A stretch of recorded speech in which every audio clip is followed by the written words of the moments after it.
He slammed the door in her face.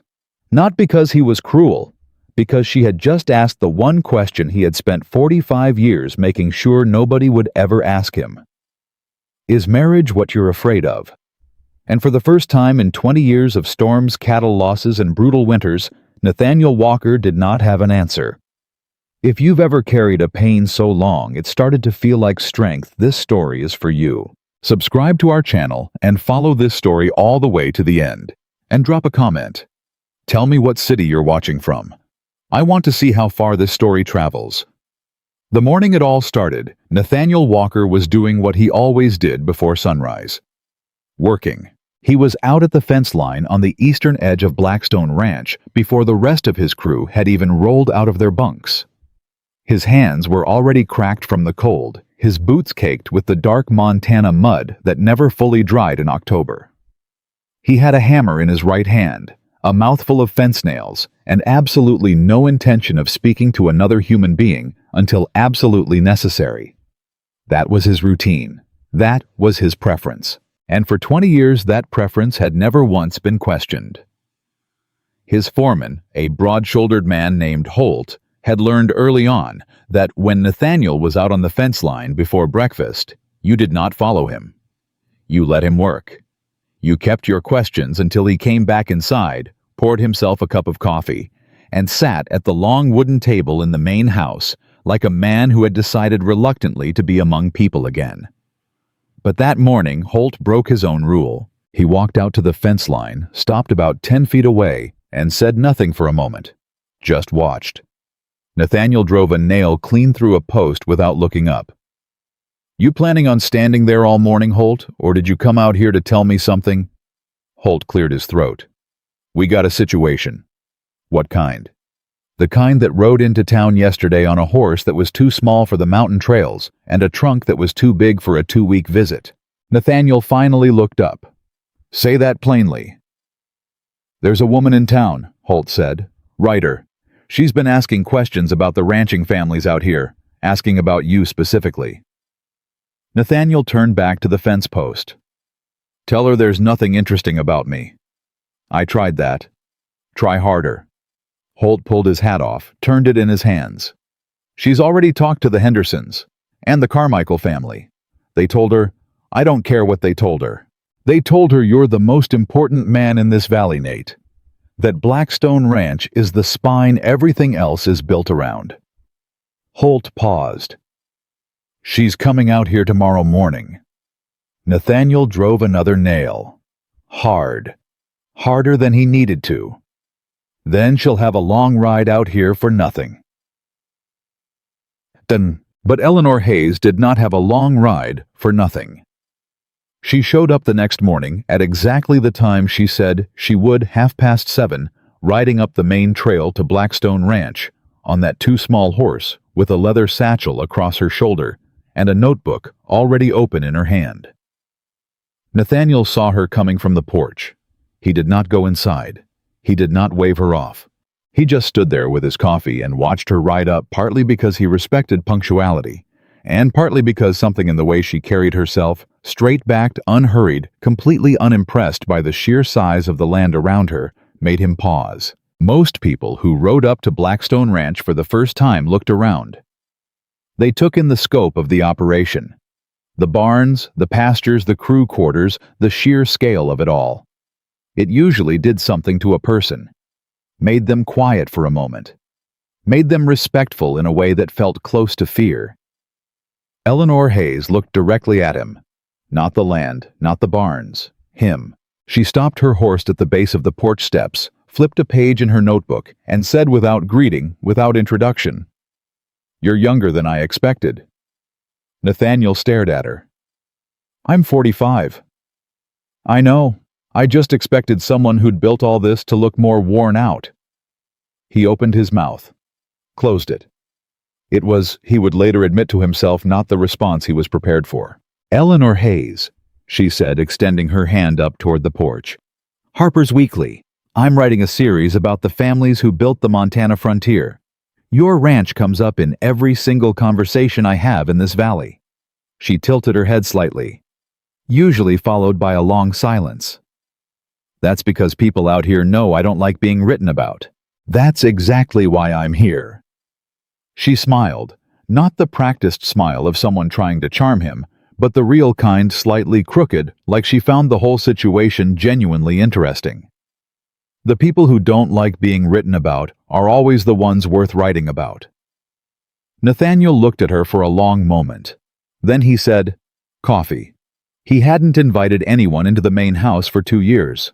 He realized that only after she was already inside. Eleanor Hayes did not exclaim over the house, did not comment on how large it was or how empty. She sat down at the long table, set her notebook open in front of her, and accepted the coffee he poured with both hands, wrapped around the cup, like she was cold, which she probably was, because the morning had teeth to it. She asked him about the ranch first. Practical questions. When was it established? How many acres? How many head of cattle? How many men on the crew? He answered, all of it, efficiently and without embellishment. She wrote it down and then looked up and said, "Who taught you to run cattle at this scale?" "My father." "Is he still alive?" "No." "I'm sorry." "It was a long time ago." She nodded, wrote something, and then asked, "Do you have family nearby? Brothers, sisters?" "A sister. She's in Oregon." "Do you see her often?" A pause. "No." "By choice or by circumstance?" Nathaniel set his coffee cup down. "You ask things like you've been thinking them for a while." "I have been," she said simply. "I read everything I could find about Blackstone Ranch before I came out here. You've expanded it 3 times in 20 years. You've employed nearly 60 men during peak seasons. You've survived 2 winters that put other ranchers under. And yet," she glanced down at her notebook, then back up at him. "In every account I found, you are referred to the same way, Nathaniel Walker, who runs Blackstone Ranch alone. I have a crew. You know what I mean." He did know, and he did not like that he knew. "What is it you're actually asking, Miss Hayes?" She folded her hands on top of her notebook. "I'm asking why a man who clearly knows how to build things partnerships operations trust with the people who work for him has never once built a home." The kitchen went completely still. Nathaniel Walker, who had faced down cattle thieves' bank failures and 3 consecutive years of drought, felt something move in his chest that he had not felt in a very long time. He picked up his cup, took a slow sip. "I think," he said carefully, "that you've confused your story. You came out here to write about ranching families." "I did? I'm not a family." "No," Eleanor said. "That's the part I'm trying to understand." She came back the next day. He told himself he was going to tell Holt to turn her away at the gate. Instead, he found himself at the fence line again at sunrise, and when Holt walked over at 7:30 and said, "She's here," Nathaniel just said, "I know," and put down his tools. The second conversation was different from the first. Nathaniel was more guarded, but Eleanor had a way of not pressing. She asked her questions, and then waited, not impatiently, but with the kind of quiet that had space in it.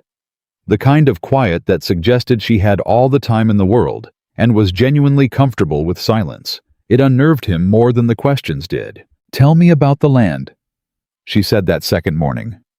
Not the operation, the land itself. "What do you love about it?" Nobody had ever asked him that. "The permanence of it," he said before he'd decided to say anything. She looked at him, waiting.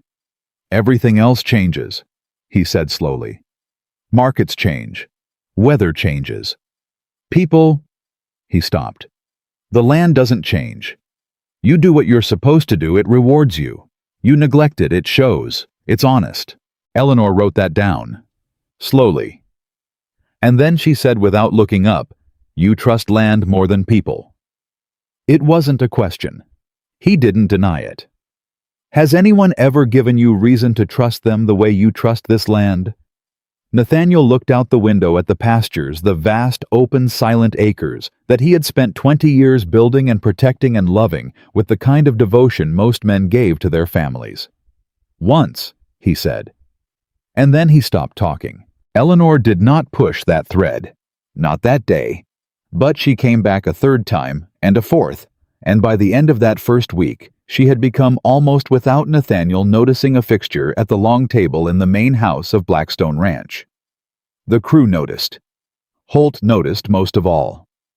On the 5th day, he pulled Nathaniel aside near the barn and said in that quiet, carefully neutral way he had, "The men are talking." About what? About the writer woman.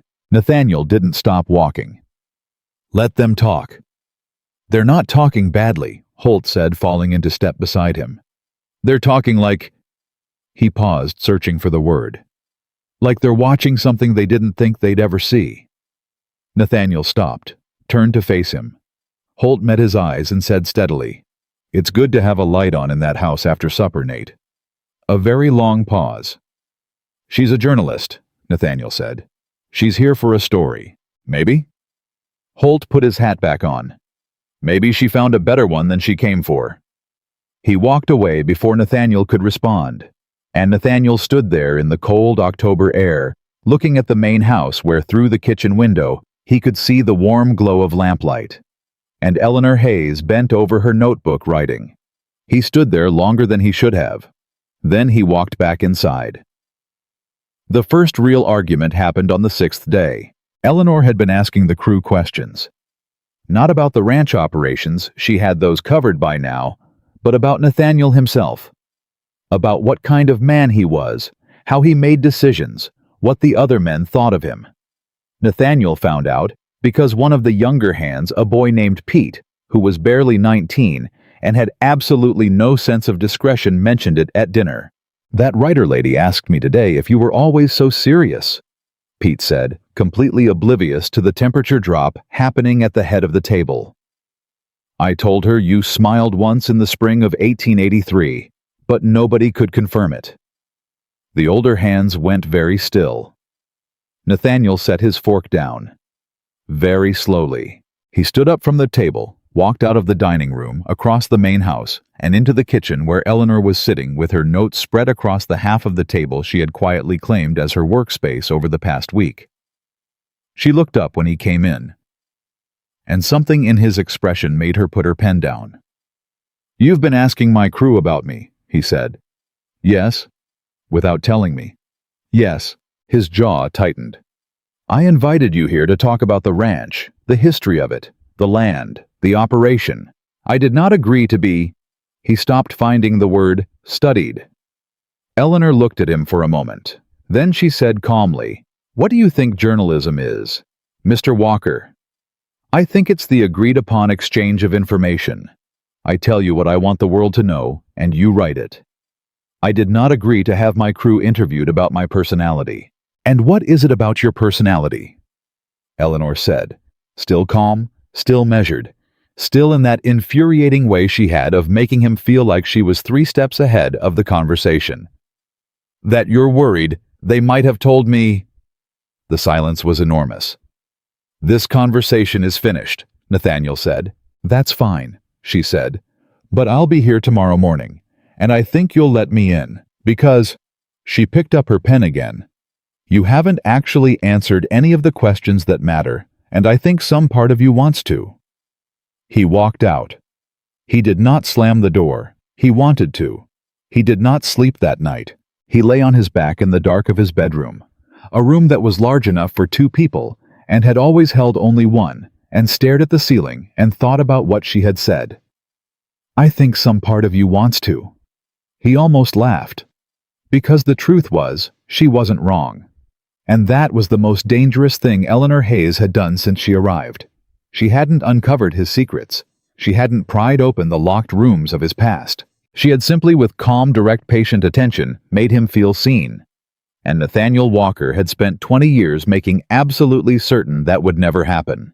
He got up before dawn, went to the study, stood in front of the small wooden box that sat on the shelf above the fireplace. The box he never opened, the one that had been there so long it had become invisible part of the furniture of his life, the way old pain becomes invisible when you carry it long enough.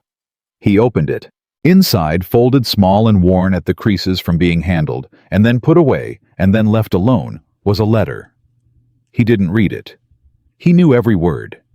He had read it once the day it arrived 20 years ago, and then folded it back up and put it in the box and told himself that was the end of it.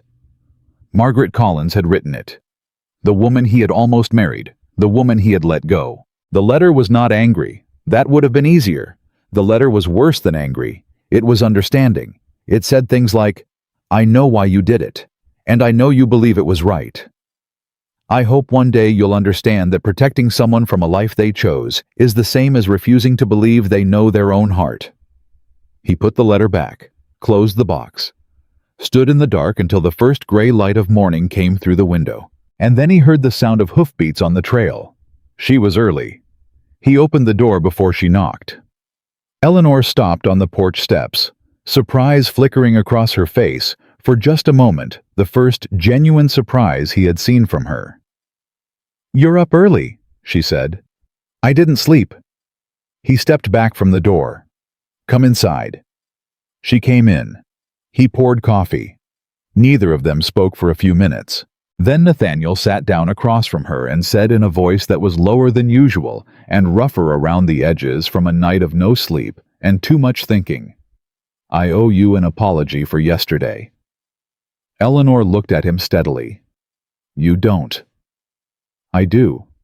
You were doing your job. I reacted like a man who had something to hide." "Don't you?" A long pause. "Yes." She didn't write anything down, just looked at him. "Her name was Margaret Collins," he said, and the room got very quiet. Eleanor did not move, did not reach for her pen, just waited. "We met in 1864, Nathaniel said. She was 22, I was 24. I had just inherited 60 acres of bad land and a cattle operation that was barely a cattle operation. She was remarkable, the kind of woman who—" He stopped, looked at his coffee cup. "She was the kind of woman who made a place feel lived in just by being in it." "What happened?" Eleanor said softly. "I let her go." "Why?" He looked up. His voice when it came was flat and controlled in the way of someone who has rehearsed a thing so many times it no longer sounds like what it actually is. "Because I looked at what I was asking her to come into hard years isolated land, no guarantees, endless work, and I decided I didn't have the right to ask it." Eleanor was quiet for a long moment. Then she said, "Did she agree with that decision?" Nathaniel looked away. "No." "Did she ask you to make it for her?" Silence. "Mr. Walker." Her voice was very gentle. "Did Margaret Collins ask you to decide what was good for her life? Or did you decide that for her—" The question landed like a stone dropped into still water, and the rings of it spread out slowly, quietly through everything. He didn't answer. And Eleanor, to her credit, let him not answer. She picked up her pen, looked at her notebook, and said, shifting her tone back to professional, "Tell me about the first winter you ran Blackstone alone." He was grateful for it. More grateful than he could have explained. They talked for 2 hours. About the ranch, about the land, about the brutal winter of 1867, when he had nearly lost everything and rebuilt it anyway. About the men who had worked for him, some of whom had been with him for 15 years. About the decisions, thousands of them, that had shaped Blackstone Ranch into what it was. She was a good listener. She asked smart questions. She didn't pretend to know things she didn't know. And when he explained something technical, she wrote it down carefully and then asked follow-up questions that showed she had actually absorbed it. Halfway through the second hour, Nathaniel realized he was for the first time in a very long time enjoying a conversation. Not enduring one, not managing one, enjoying it. The thought alarmed him enough that he stood up abruptly, said he needed to check on the crew, and left. He stood outside the barn for a full 5 minutes, doing absolutely nothing, which was something Nathaniel Walker never did. Holt found him there. "You all right?" Holt asked. "Fine." Holt studied him. "You look like a man who just stepped on ice and isn't sure yet whether it's going to hold." Nathaniel gave him a look. Holt raised both hands. "Just an observation. Go check on the south pasture." "Already checked. It's fine." But Holt went anyway, which was what Nathaniel valued most about him. By the end of the second week, the crew had stopped treating Eleanor's presence as something remarkable. She had become gradually, without announcement, part of the rhythm of the place. She ate breakfast with the hands, sometimes listening more than she talked. She walked the property lines with Pete and the other younger crew members, asking them questions about what they did and why. She had a quality of genuine attention that people responded to without quite realizing they were doing it. And in the evenings, she sat at the long kitchen table with her notes and her lamp, and Nathaniel sat across from her, and they talked. Not always about the ranch. That was the thing that crept up on him. It started as ranch talk.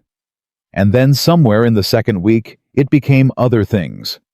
Things like, what did he read? More than people assumed. Mostly history. Some philosophy, though he'd never admit that to the crew. What did he think about the changes coming to Montana Territory? He thought they were inevitable and probably necessary, though he was privately terrified of what they would do to land like his. Had he ever traveled twice? Both times for cattle business. He had not enjoyed travel. One evening, she asked him without looking up from her notes, "If you could have done something differently, one thing, what would it be?" He said immediately, "I wouldn't have let her go." Eleanor looked up. He had not meant to say it. The silence between them was different from any of the silences before it. "Then why did you?" Eleanor asked. And Nathaniel, who was not a man who stumbled over words, who had spent 20 years being precise and deliberate in everything he said, stumbled. "Because I thought," he started, stopped. "Because I believed that—" He couldn't finish it. Eleanor put down her pen and looked at him with that direct, clear, level gaze that he had found frustrating for 2 weeks and now found he could not name what he now found it. "You believed that loving someone was something you had to earn," she said. "And you didn't think you'd earned it yet." The kitchen was very quiet. "And now," he said finally, "now you're 45, she said simply. "And you've built more than most men build in 3 lifetimes, and the house is still empty." He stood up from the table, walked to the window, said nothing for a very long time. Then, "You should go, it's late." She was packing her satchel when he said it. "How long are you planning to stay?" Eleanor paused, looked up. "My editor expects me back in 2 weeks, she said. "And after your story is published—" She studied him. "What are you asking, Mr. Walker?" He turned from the window, and his face, which had been controlled and careful and guarded for 2 weeks, was something different now. Not open exactly, but not closed either. Something in between. Something that looked like a man standing at the edge of a decision he'd been approaching for a very long time. "I'm asking," he said slowly, "whether the story you came here to write is actually the one you're writing." Eleanor stood very still. "Because it seems to me," Nathaniel continued, "that a journalist who wanted to write about ranching families would have spent 2 weeks talking to ranching families." He paused. "You've spent 2 weeks talking to me." The silence stretched. "And I'm not a family," he said. His own words from earlier in their acquaintance, but they sounded different now, heavier, sadder. Eleanor did not look away. "No," she said softly. "You're not. Is that what you're writing about? The man who isn't a family?" "I'm writing about the men who built this territory," she said. "All of what they built. The land they broke, the cattle they raised, the communities they created." She picked up her satchel. "And the things they couldn't bring themselves to build," she said quietly. And she walked out. Nathaniel stood in the kitchen in the lamplight for a long time after the sound of her horse faded. He did not sleep again that night. She came back in the morning. Of course she did. He'd known she would. But this morning was different. She did not set up her notebook at the table. She sat down across from him with her coffee, and she looked at him, and she said plainly, "I want to ask you something, and I want you to understand that it's not for the article." He waited. "Why haven't you married Nathaniel?" She had never used his first name before. He noticed it, did not say anything about it. "I've answered that question," he said. "You told me about Margaret. That's not the same as answering why you haven't married." She leaned forward slightly. Margaret was 20 years ago. There have been other women in 20 years. His jaw tightened. That's not. Mrs. Hartfield in town told me you were kind to her after her husband passed, that you helped her with the harvest 2 years running. She was a neighbor in difficulty. And the Alderton widow, the one whose son works your south pasture. What about her? Eleanor looked at him steadily. She told me herself that there was a time when you might have come calling, and that you never did. Nathaniel put his cup down, hard enough that coffee splashed. You've been asking questions about my personal life, he said. From people in town. Yes? Without telling me. Yes. She did not flinch. Are you going to walk out again? A long, taut silence. He didn't. Eleanor said very quietly, What are you afraid of? I'm not afraid of anything. Everyone's afraid of something. She tilted her head. Is it marriage itself? The commitment of it? Or is it something else?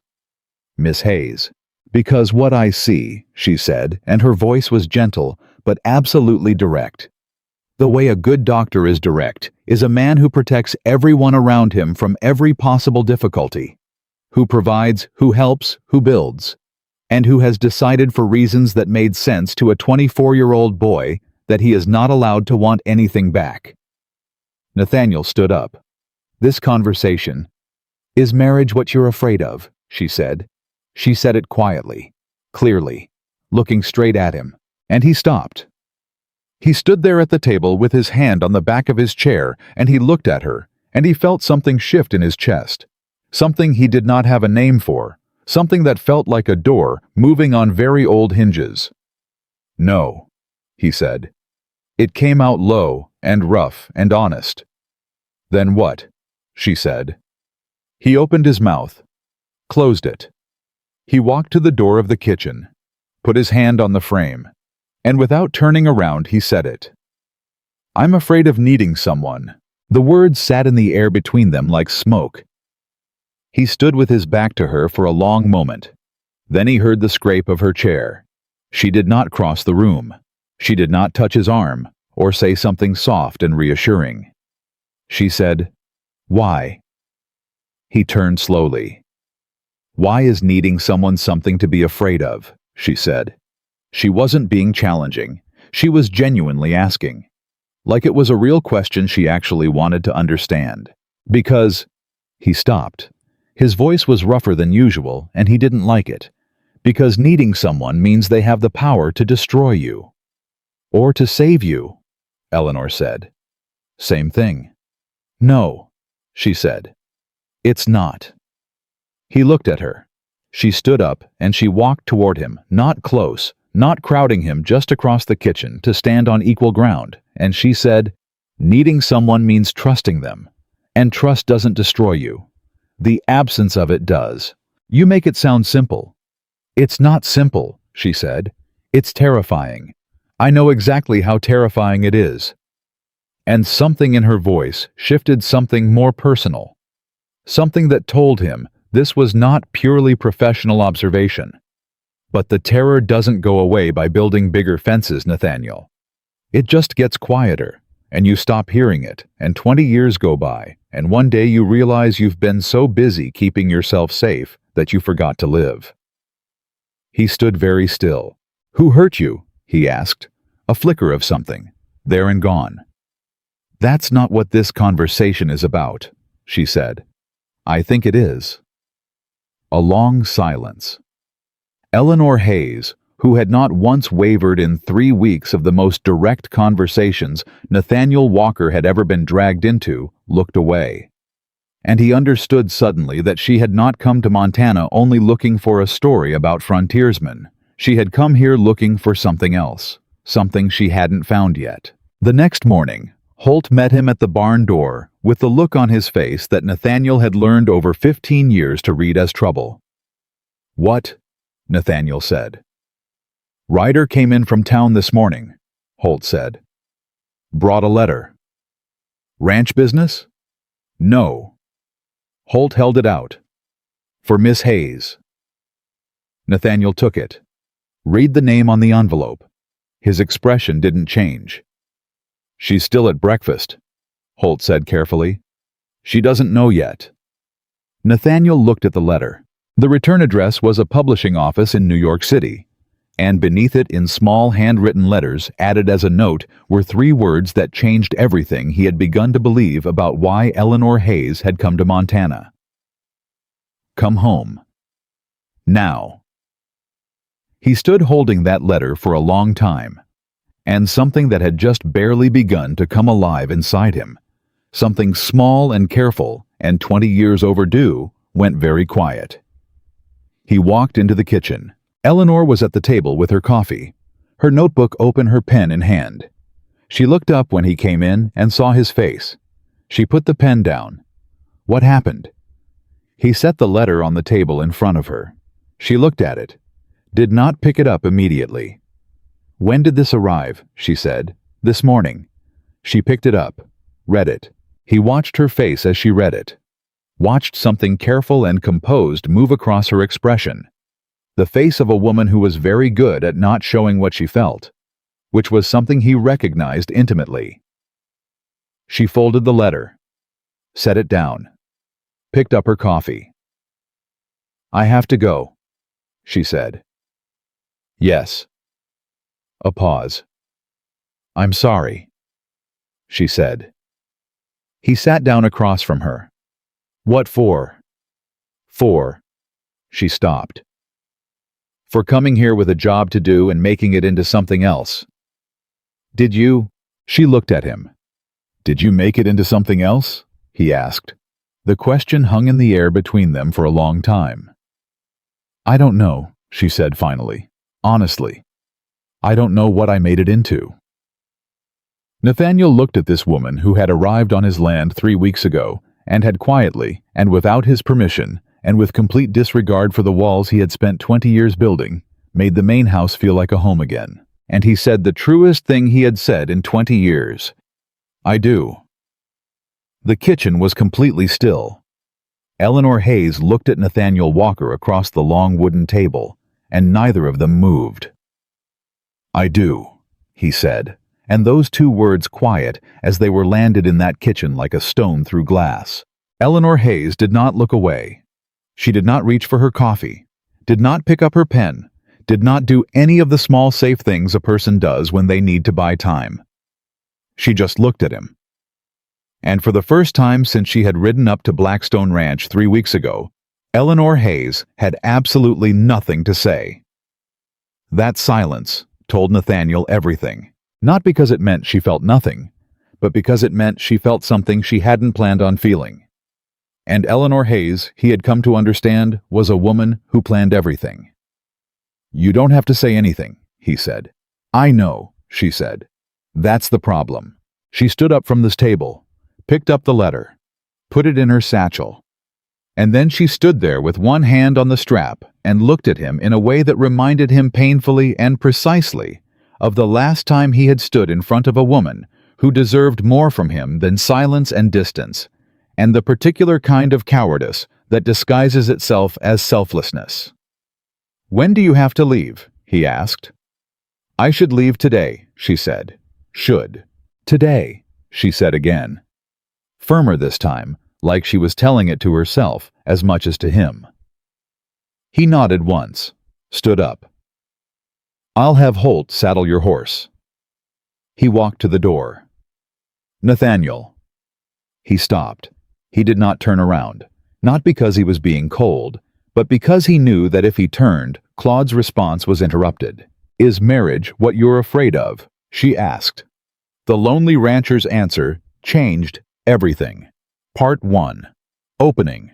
The rancher who had everything, except someone to share it with. Montana Territory, 1886. At the edge of a quiet mountain valley stood Blackstone Ranch, one of the largest cattle operating pasted. Bạn là một người viết kịch bản triệu view YouTube chuyên nghiệp, viết cho đối tượng khán giả lớn hơn 55 tuổi. Dựa vào tiêu đề, "Is marriage what you're afraid of?" she asked. The Lonely Rancher's answer changed everything. Và dàn ý dữ liệu trên hãy viết câu chuyện trên thành 5 phần. và viết lại theo phong cách trên để câu chuyện hay hơn và kịch tính hơn. Phù hợp cho phần lọng tiếng YouTube dài 2 tiếng. Bắt đầu ngay part 1 viết một phần mở đầu dài 80 đến 110 từ. Mở đầu bằng một câu nói, hook, cực mạnh bằng một hành động trực tiếp bộc lộ ngay hành động cảm xúc, ngay lập tức tiết lộ xung đột với tiêu đề không dẫn dắt không giới thiệu. Sau đó chúng tôi mời khán giả đăng ký kênh và theo dõi câu chuyện của tôi đến cuối và bình luận về thành phố bạn đang xem để tôi có thể xem câu chuyện của mình đã đi được bao xa. Sau đó viết phần 1, mở đầu hook mạnh twist, chính viết 5.000 đến 5.500 từ. Bằng tiếng Anh phong cách kể chuyện Mỹ Hoa Kỳ giống văn giàu cảm xúc chân thực và gần gũi, viết phần 1 không mô tả canh tăng cường hành động và đối thoại. Tập trung vào hành động cảm xúc và tâm lý nhân vật, liên lạc nội dung với các phần tiếp theo và kết cấu câu chuyện. Tăng hội thoại để tăng kịch tính cho câu chuyện kể theo ngôi thứ 3, viết hoàn toàn bằng tiếng Anh. Kết thúc phần không giới thiệu phần sau, mỗi 2 đến 3 phút, cần có mini climax và đặt 10 đến 15 mini climax mỗi phần. Cứ 10 đến 12 phút, có một twist lớn sâu sắc, đan xen mini cliffhanger mạnh hơn. Tăng tính tự nhiên cho phản ứng của các nhân vật, thêm nhịp điệu kịch tính thực tế và gần gũi. Mỗi 8 đến 10 phút, cần có móc giữ chân khán giả. Lưu ý không mô tả cảnh và chỉ cần viết nội dung và viết đúng lệnh cho tôi. Lưu ý trả lời bằng tin nhắn văn bản, không nhảy vào document, không nhảy vào tệp texty. Ghi nhớ SVAF áp dụng cho tất cả các kịch bản trong dự án cho tôi. Show more, I do, he said, and those two words quiet as they were landed in that kitchen like a stone dropped through glass, and Eleanor Hayes stood very still and felt something she had not expected to feel when she rode up to Blackstone Ranch 3 weeks ago, completely and utterly at a loss. She did not reach for her coffee, did not pick up her pen, did not do any of the small practice things a woman does when she needs to buy herself a moment.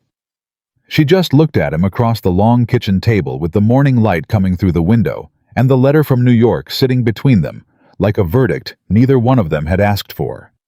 And for the first time since she had arrived in this valley, Eleanor Hayes had nothing to say. That silence told Nathaniel more than any answer she could have given, not because it meant she felt nothing, but because it meant she felt something she hadn't planned on feeling.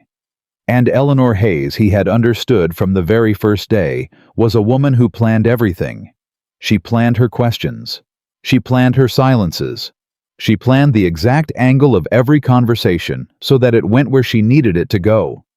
She was the most deliberate person he had ever met. And right now she was standing in his kitchen with one hand on the strap of her satchel and the look on her face of someone who has just stepped on ice and discovered it is thinner than she thought. "You don't have to say anything," he said. "I know," she said. "That's the problem." She straightened, picked up her satchel properly, put the letter inside without folding it, which was not like her. She was precise about everything. And then she stood there, not moving toward the door, yet just standing, and the kitchen was so quiet that Nathaniel could hear the fire in the stove breathing. "When do you have to leave?" he asked. "I should leave today," she said. Should. She looked at him when he said that. Just the one word, flat and calm, and she looked at him, and he watched something move behind her eyes that she shut down almost immediately. "Today?" she said again. Firmer. The way a person says something when they're saying it to themselves as much as to you. He nodded once. "I'll have Holt saddle your horse." He walked to the door. "Nathaniel." He stopped. He did not turn around. Not because he was being cold, because he knew that if he turned around and looked at her face, right now he was going to say something he could not take back. And he had learned the hard way 20 years ago that saying things you cannot take back to people who are about to leave is the purest form of cruelty, even when it doesn't feel like it, even when it feels like the opposite. "Thank you," she said, "for the conversations, for letting me stay as long as you did." He stood in the doorway with his hand on the frame. "You're thanking me," he said very quietly, "like this is over." A pause. "Isn't it?" He turned then. He couldn't help it. He looked at her across the kitchen, and he said, "You came here looking for something, Eleanor, and I don't think it was a story about ranching families." Her chin came up slightly. Don't do that. Don't do what? Don't make this into something it can't be, she said. I have a job. I have a life in New York. I have... She stopped. I have a letter telling me to come home. And you have 4,500 acres and 20 years of deciding that alone is safer. I'm not deciding that anymore, he said. The words came out before he could stop them. Eleanor closed her eyes, just for a second, then opened them. You don't know that yet, she said. I know it better than anything I've known in 20 years, he said. She walked to the door. He stepped aside to let her pass. She stopped in the doorway close enough that he could have reached out and stopped her if he was the kind of man who stopped people. He wasn't. He never had been. It was the thing he hated most about himself. I'll send you a copy of the article when it's published, she said. Eleanor. She stopped. If you ever come back to Montana, he said, I'll be here. She looked at him one more time, and then she walked out, and he stood in the kitchen doorway and listened to her boots on the porch boards, and then her voice saying something brief to Holt near the barn, and then the sound of hooves on the trail getting quieter and quieter, until there was nothing left but the wind and the fire in the stove, and the empty chair where she had sat every morning for 3 weeks. Holt came inside 20 minutes later. He looked at the empty table. He looked at Nathaniel. He said nothing, which was exactly right. Nathaniel poured himself a coffee he didn't want and sat down at the table alone, which was exactly what he had done every morning for 20 years before Eleanor Hayes arrived. And it had never once felt like this. It had never once felt like something had been taken. Because you cannot miss what you have never had. He sat there for a long time, and then he got up and went to work. Because that was what he knew how to do. That was the one thing fear had never been able to take from him. The days after Eleanor left moved the way days do when you are trying not to count them slowly and with a kind of stubborn heaviness that made everything feel slightly wrong, the way a boot feels wrong when you've put it on the wrong foot and you don't realize it for half a mile. The crew felt the change, but said nothing. Holt kept things running with the precise efficiency that had made him indispensable for 15 years. Pete stopped making jokes at the supper table, which was either sensitivity or self-preservation, knowing Pete probably the latter. The work continued. The cattle needed feeding. The fences needed checking. The ledgers needed updating. Blackstone Ranch did not pause for sentiment. Neither did Nathaniel. He worked longer hours than usual, which was saying something. He was out before dawn and in after dark and in between. He pushed himself through the kind of physical labor that leaves a body too tired to think, which was precisely the point. He repaired a section of the north fence that had been on his list for 2 months. He rebuilt a drainage channel on the east pasture that kept flooding in heavy rain. He drove cattle from the upper grazing land down to the winter pastures 3 days earlier than necessary. Holt watched all of this without comment for 1 week. On the 8th day, he said, "You're going to work yourself into the ground before winter even starts." "The ranch doesn't run itself," Nathaniel said. "It runs fine," Holt said. "It's been running fine for 15 years. What you're doing isn't ranching, Nate. It's punishment." Nathaniel stopped walking, turned around. Holt met his eyes without flinching. This was one of the things Nathaniel valued most about him, and found most aggravating at the same time. "You don't know what you're talking about," Nathaniel said. "I've known you for 15 years, Holt said. "I know exactly what I'm talking about." A long silence stretched between them. "She was here for a story," Nathaniel said, flatly. "Maybe she came for a story," Holt said. "But that's not what she was doing every morning at that table. Drop it." "I'm just saying." "Holt." Holt dropped it. But that evening Nathaniel sat at the long kitchen table, his side of it, the head where he always sat, and he noticed not for the first time that he was looking at the chair across from him, the chair where she had sat, the chair that had been empty for 8 days and would be empty for the foreseeable future, and should not by any reasonable measure feel like an absence. He got up and moved the chair to the side wall. He felt like an idiot doing it. He did it anyway. It didn't help. 12 days after Eleanor left, a letter arrived. Not the article. That would take months. A letter handwritten on Harper's Weekly stationery, postmarked from New York, addressed to Nathaniel Walker, Blackstone Ranch, Montana Territory. Holt brought it in from the postwriter without a word and set it on the kitchen table and walked back out. Nathaniel looked at it for a long time before picking it up. He had not received a personal letter in years. He had business correspondence from the bank, from cattle brokers, from the territorial government. He had the occasional practical note from neighbors. He did not receive letters. He opened it. Her handwriting was exactly what he would have expected, clear and precise and slightly impatient, as if even her written hand couldn't quite slow down enough. It said, "Mr. Walker, I arrived safely, which I mention only because Montana in October is the kind of place where people wonder. My editor is satisfied with the material I brought back, most of it at least. I find I am having some difficulty with the ending. Not the ranch's story. That part writes itself. The other part. The part I didn't plan on having to write about. I told myself on the ride out of your valley that I was returning to my real life, which is true. What I didn't account for is that real life tends to feel somewhat less real after 3 weeks at Blackstone. I don't know why I'm telling you this. Perhaps because you are the only person I've spoken with recently who I trust to not make more of it than it is, or less. I hope the north fence held. E. Hayes."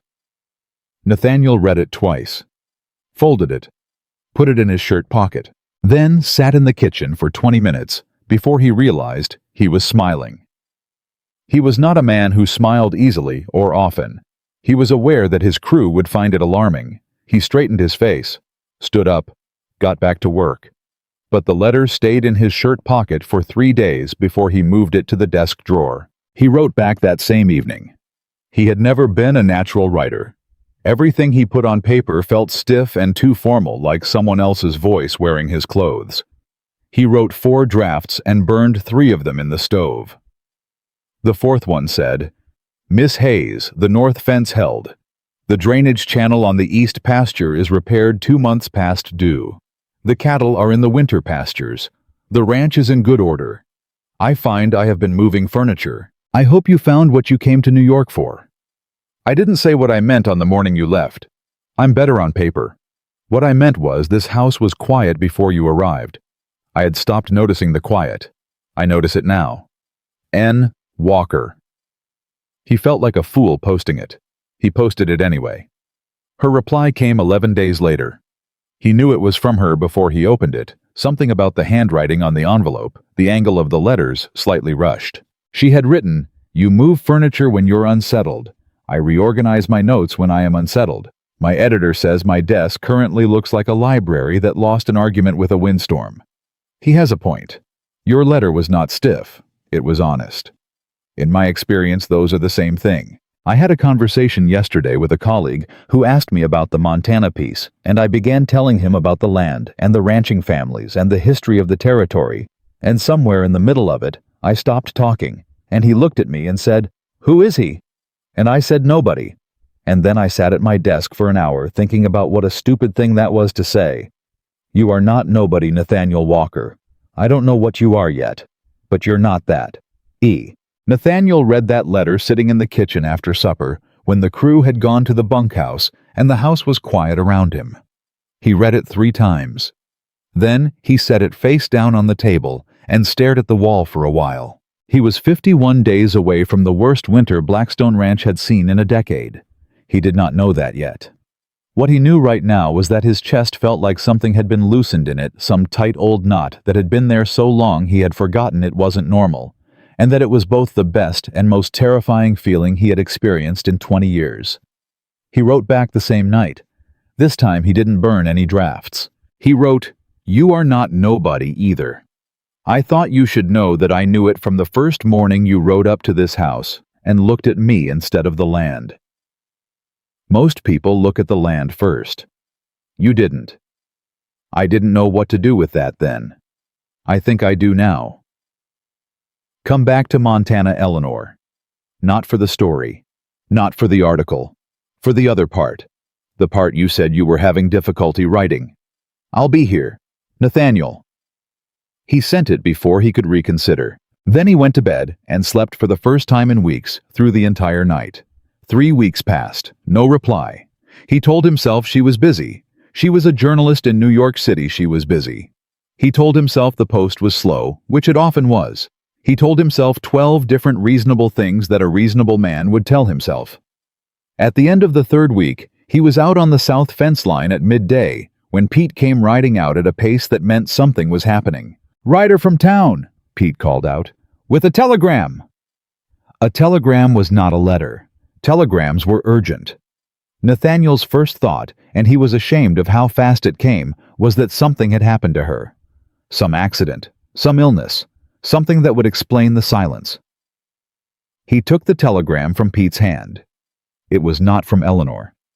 It was from a man named Richard Hayes, New York City, and it said, "Mr. Walker, my name is Richard Hayes. I am Eleanor's brother.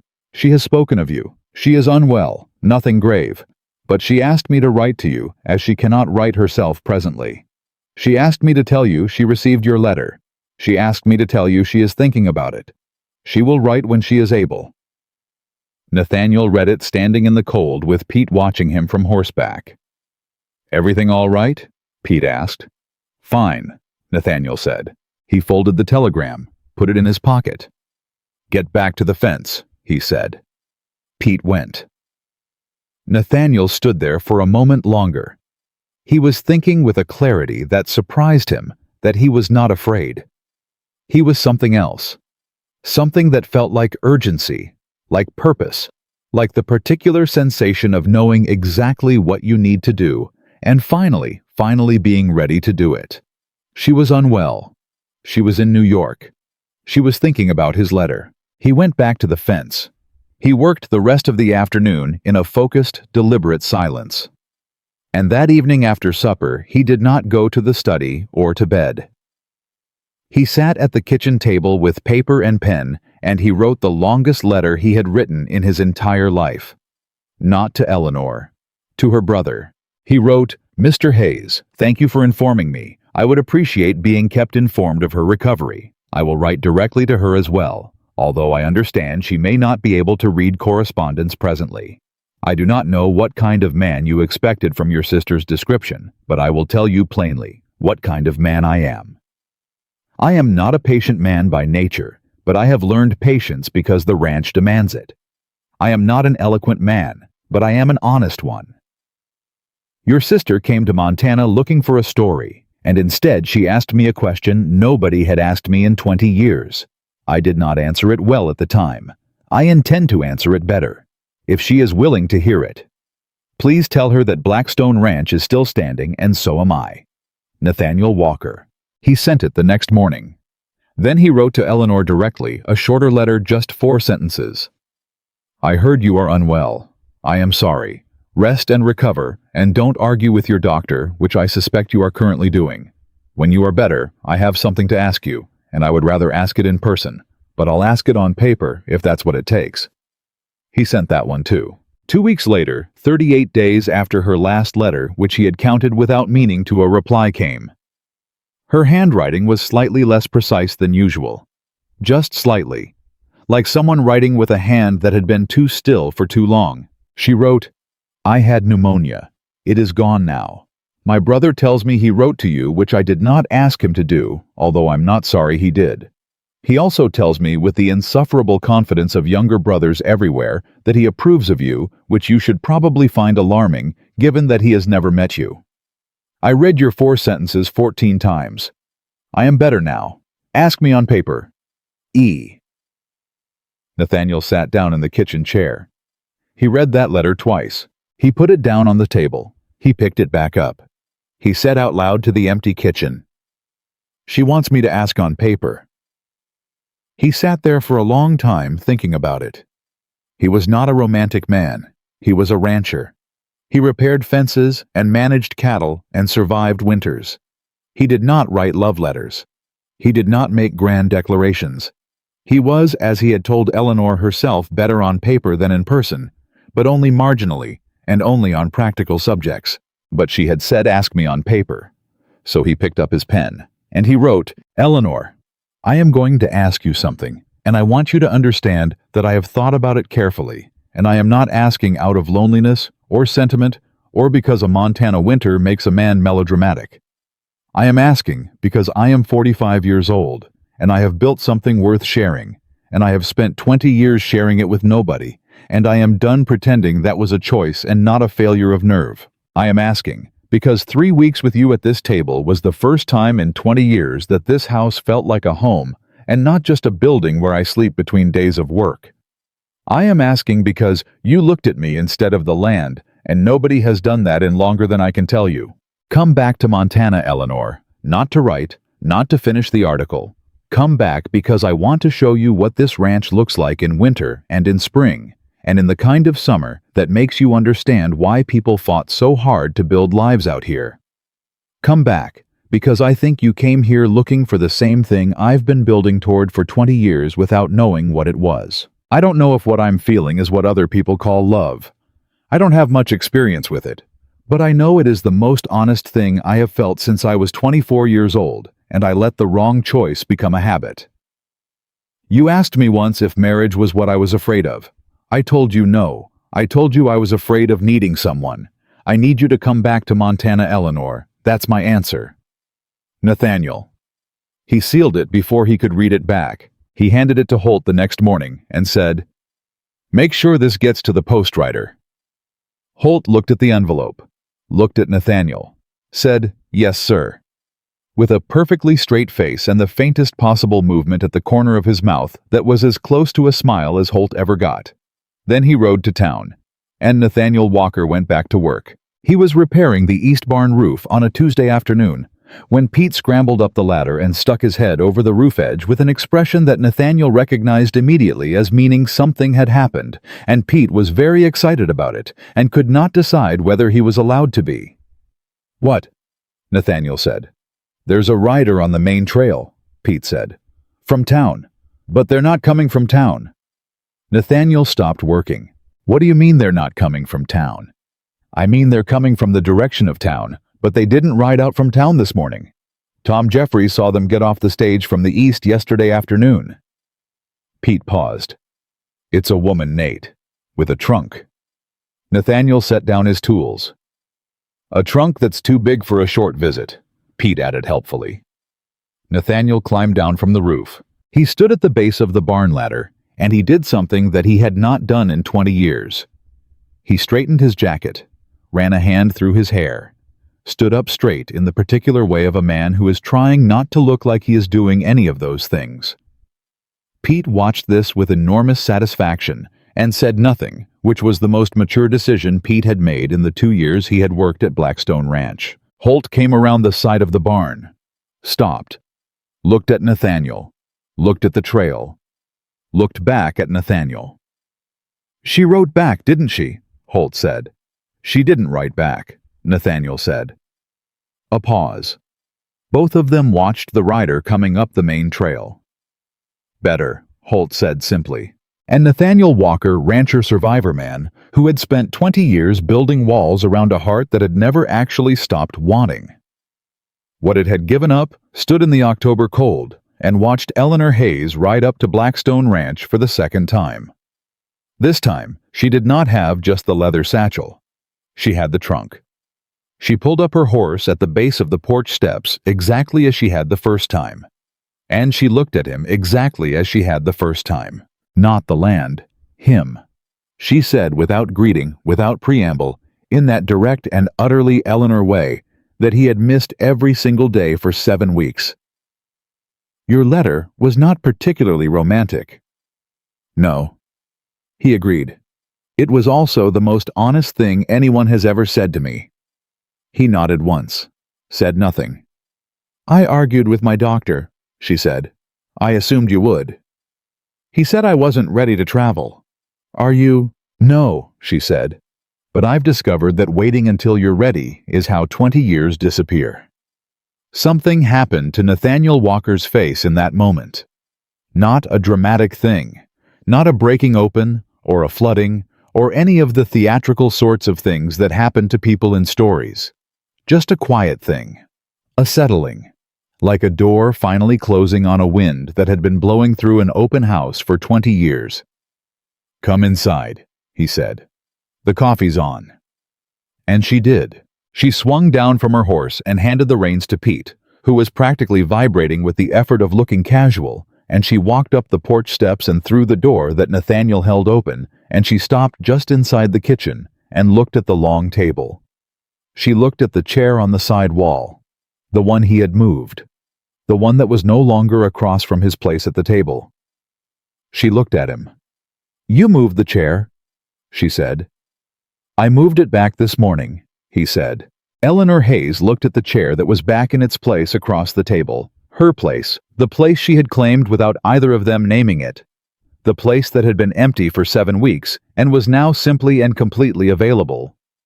And something moved across her face that was not quite a smile and not quite sadness, and was, he thought, the most honest expression he had ever seen on a human face. She sat down. He poured 2 cups of coffee. He sat down across from her, and they were quiet for a moment. Not the careful quiet of 2 people who don't know each other, and not the strained quiet of 2 people who know each other too well. The comfortable quiet, the kind that has room in it, the kind that means something. "I haven't finished the article," she said. "I know. I need to interview you a bit more." "I know that too." She looked at him over her coffee cup. "And the other part?" Nathaniel looked back at her. "The other part," he said slowly, "can take as long as it needs to." A pause. "I'm not going anywhere, Eleanor." She held his gaze for a long moment. Then she opened her satchel, pulled out her notebook, uncapped her pen. "Then let's start at the beginning," she said. And for the first time in 20 years, Nathaniel Walker smiled a real one, not the small, controlled half-expressions he allowed himself in front of the crew. A full one, surprised out of him. "The beginning," he said. "All right." "Tell me about the land," she said. "Tell me what you love about it." "The permanence of it," he said. She looked up. "And other things," he added quietly. "New things, more recently." Eleanor Hayes wrote that down. And outside, the October wind moved across 4,500 acres of Blackstone Ranch, and for the first time in 20 years, the sound of it did not feel like loneliness. It felt like weather, just weather, the kind you can outlast, the kind that changes. And that was exactly what Nathaniel Walker was beginning to believe, sitting across from Eleanor Hayes at the long kitchen table with 2 cups of coffee between them, and 7 weeks of letters and silence and a trunk that was too big for a short visit finally accounted for. But belief, as Nathaniel had learned over 45 years of hard living, is not the same as certainty. And certainty, in his experience, had a way of being tested at the exact moment you thought you'd finally earned it. The first test came faster than either of them expected. Eleanor had been back at Blackstone Ranch for exactly 4 days when Clara Whitmore arrived. Clara Whitmore was the wife of Douglas Whitmore, who owned the second largest cattle operation in the valley, which meant that Clara Whitmore was the woman who had spent 15 years being the most important woman in a valley that now contained Eleanor Hayes. Nobody said this out loud. Nobody needed to. Clara Whitmore said everything with the particular precision of a woman who had learned that a well-placed word does more damage than a weapon. She arrived mid-morning on a Thursday, which was deliberate. Mid-morning was social calling time in the valley, which meant she couldn't be accused of being inappropriate. And Thursday was the day Nathaniel's crew had the most men working the outer pastures, which meant the house would be quiet, which meant there would be no audience for what she intended to do, and also, and this was the part that told Nathaniel everything she had known Eleanor was back, before Nathaniel had told anyone except Holt. This valley talked. It had always talked. In 20 years, Nathaniel had never cared about that. He found he cared about it now. Clara came in with the bright, practiced warmth of a woman paying a social call, accepted the coffee that Eleanor poured with a graciousness that was its own kind of weapon, and sat at the kitchen table in the chair that was not Eleanor's chair. She had clocked. Which one was whose? Nathaniel could see it and said, "It's so lovely that you've come back, Miss Hayes. We were all so worried when you left so suddenly." "That's kind," Eleanor said. Her voice was perfectly even. "We did wonder, of course, whether the article was going to include the wider Valley families or focus exclusively on Blackstone." Clara looked at Nathaniel with a smile that was warm on the surface and something else entirely underneath. "Douglas always says that the most interesting stories are the ones that include everyone."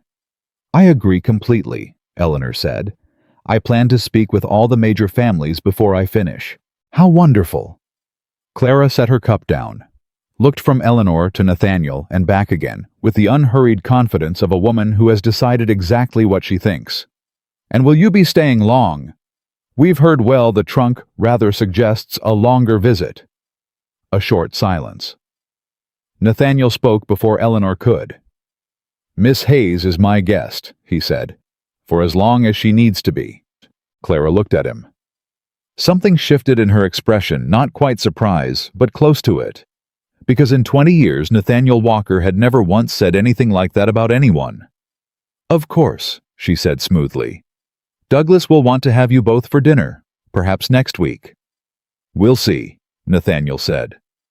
Clara left 20 minutes later with all the grace of a woman who has gotten exactly the information she came for and intends to do something with it. The door closed behind her. Eleanor picked up both coffee cups and carried them to the counter and said without turning around, "She's going to tell the entire valley."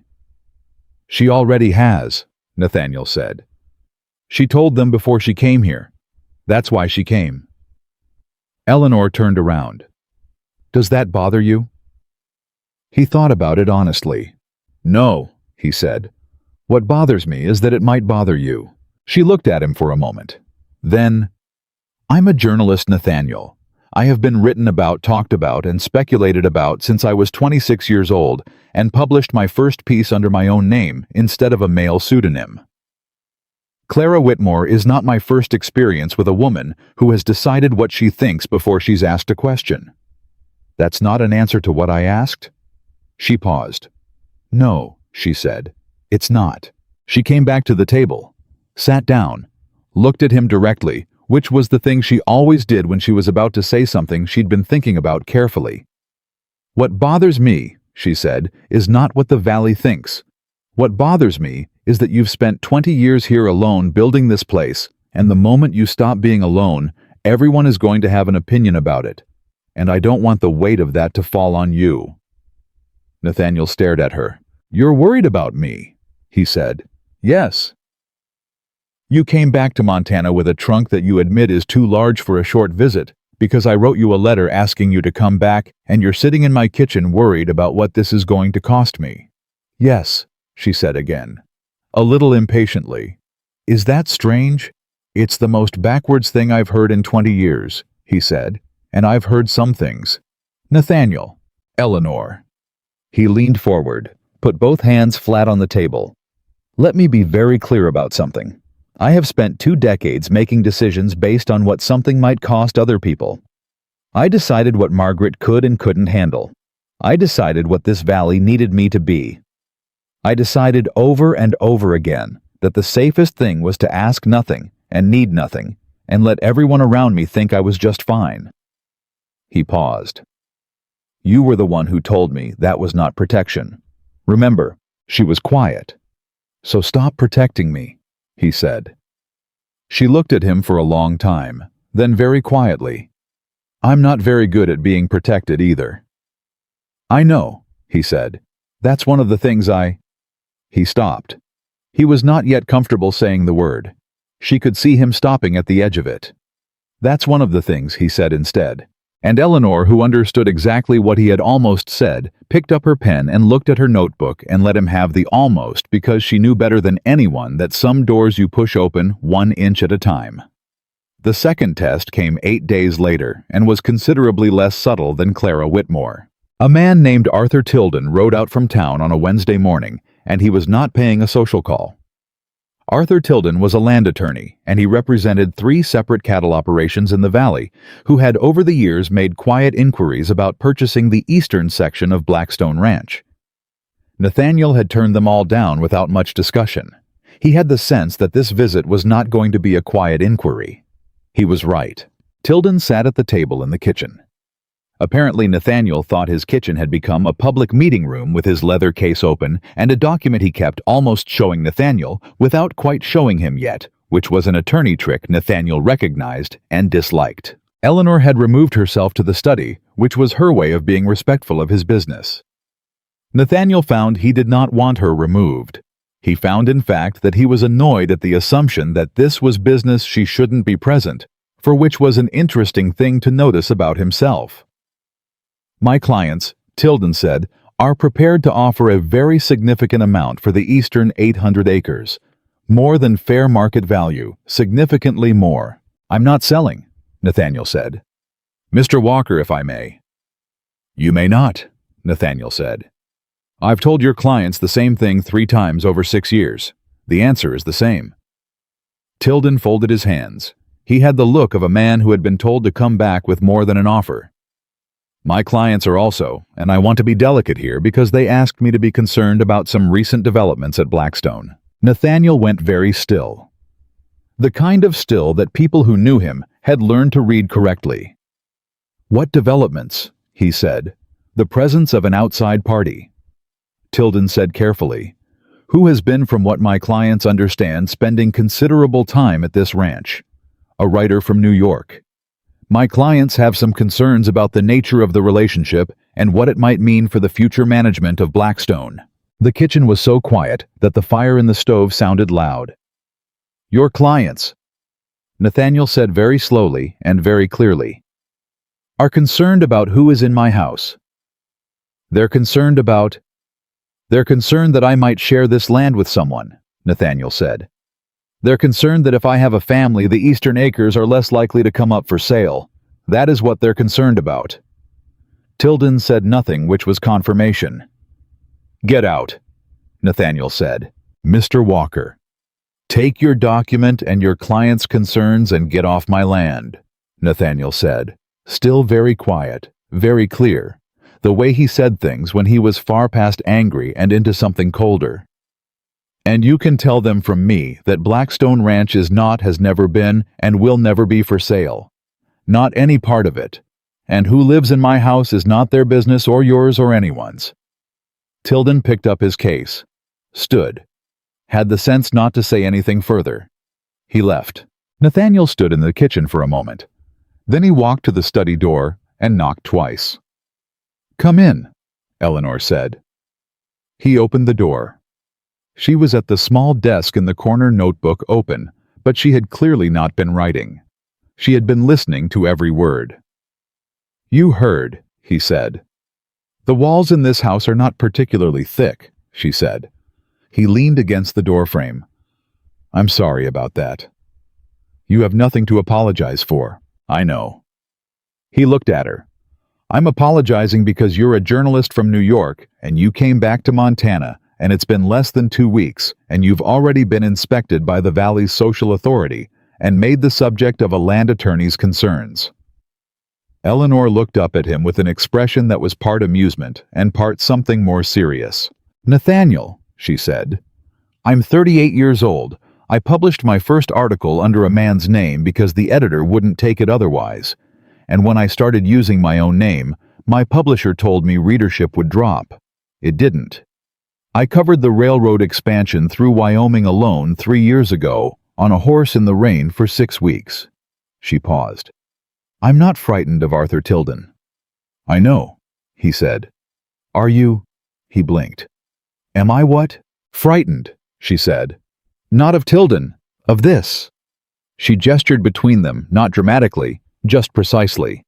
Because this is what it's going to be. People noticing, people having opinions, people making it their business. He thought about it seriously. She deserved a serious answer. 20 years ago, he said, I would have been. I would have decided that the disruption wasn't fair to bring on someone else, and I would have created distance, found a reason. He stopped. I'm done doing that. Why? Because I read Margaret's letter again, he said. The one I told you about. The one I've kept in a box for 20 years. Eleanor was very still. She told me that deciding for someone what they can handle is the same as refusing to believe they know their own heart. He looked at Eleanor steadily. You know your own heart, Eleanor. I'm not going to make that mistake again. She held his gaze. What did Margaret's letter say? She asked softly.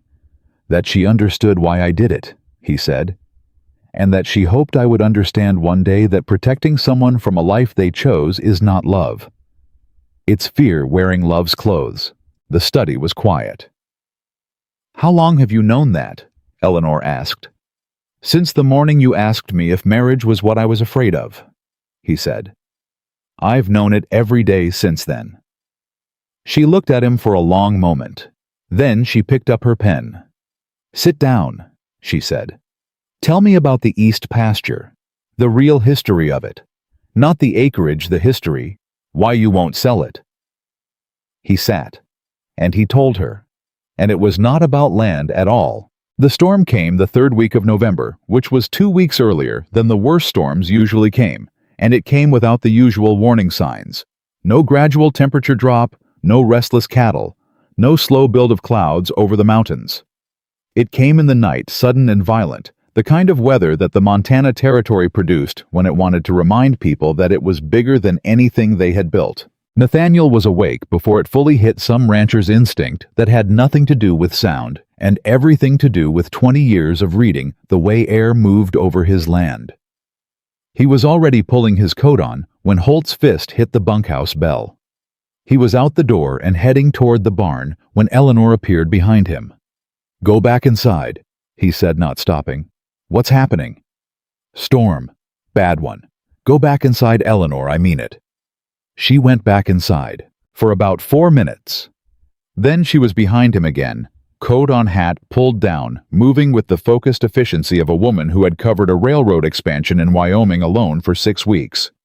He turned and saw her and opened his mouth. Don't, she said. He closed his mouth. They worked. The next 4 hours were the kind of work that strips everything down to pure necessity. No conversation, no sentiment.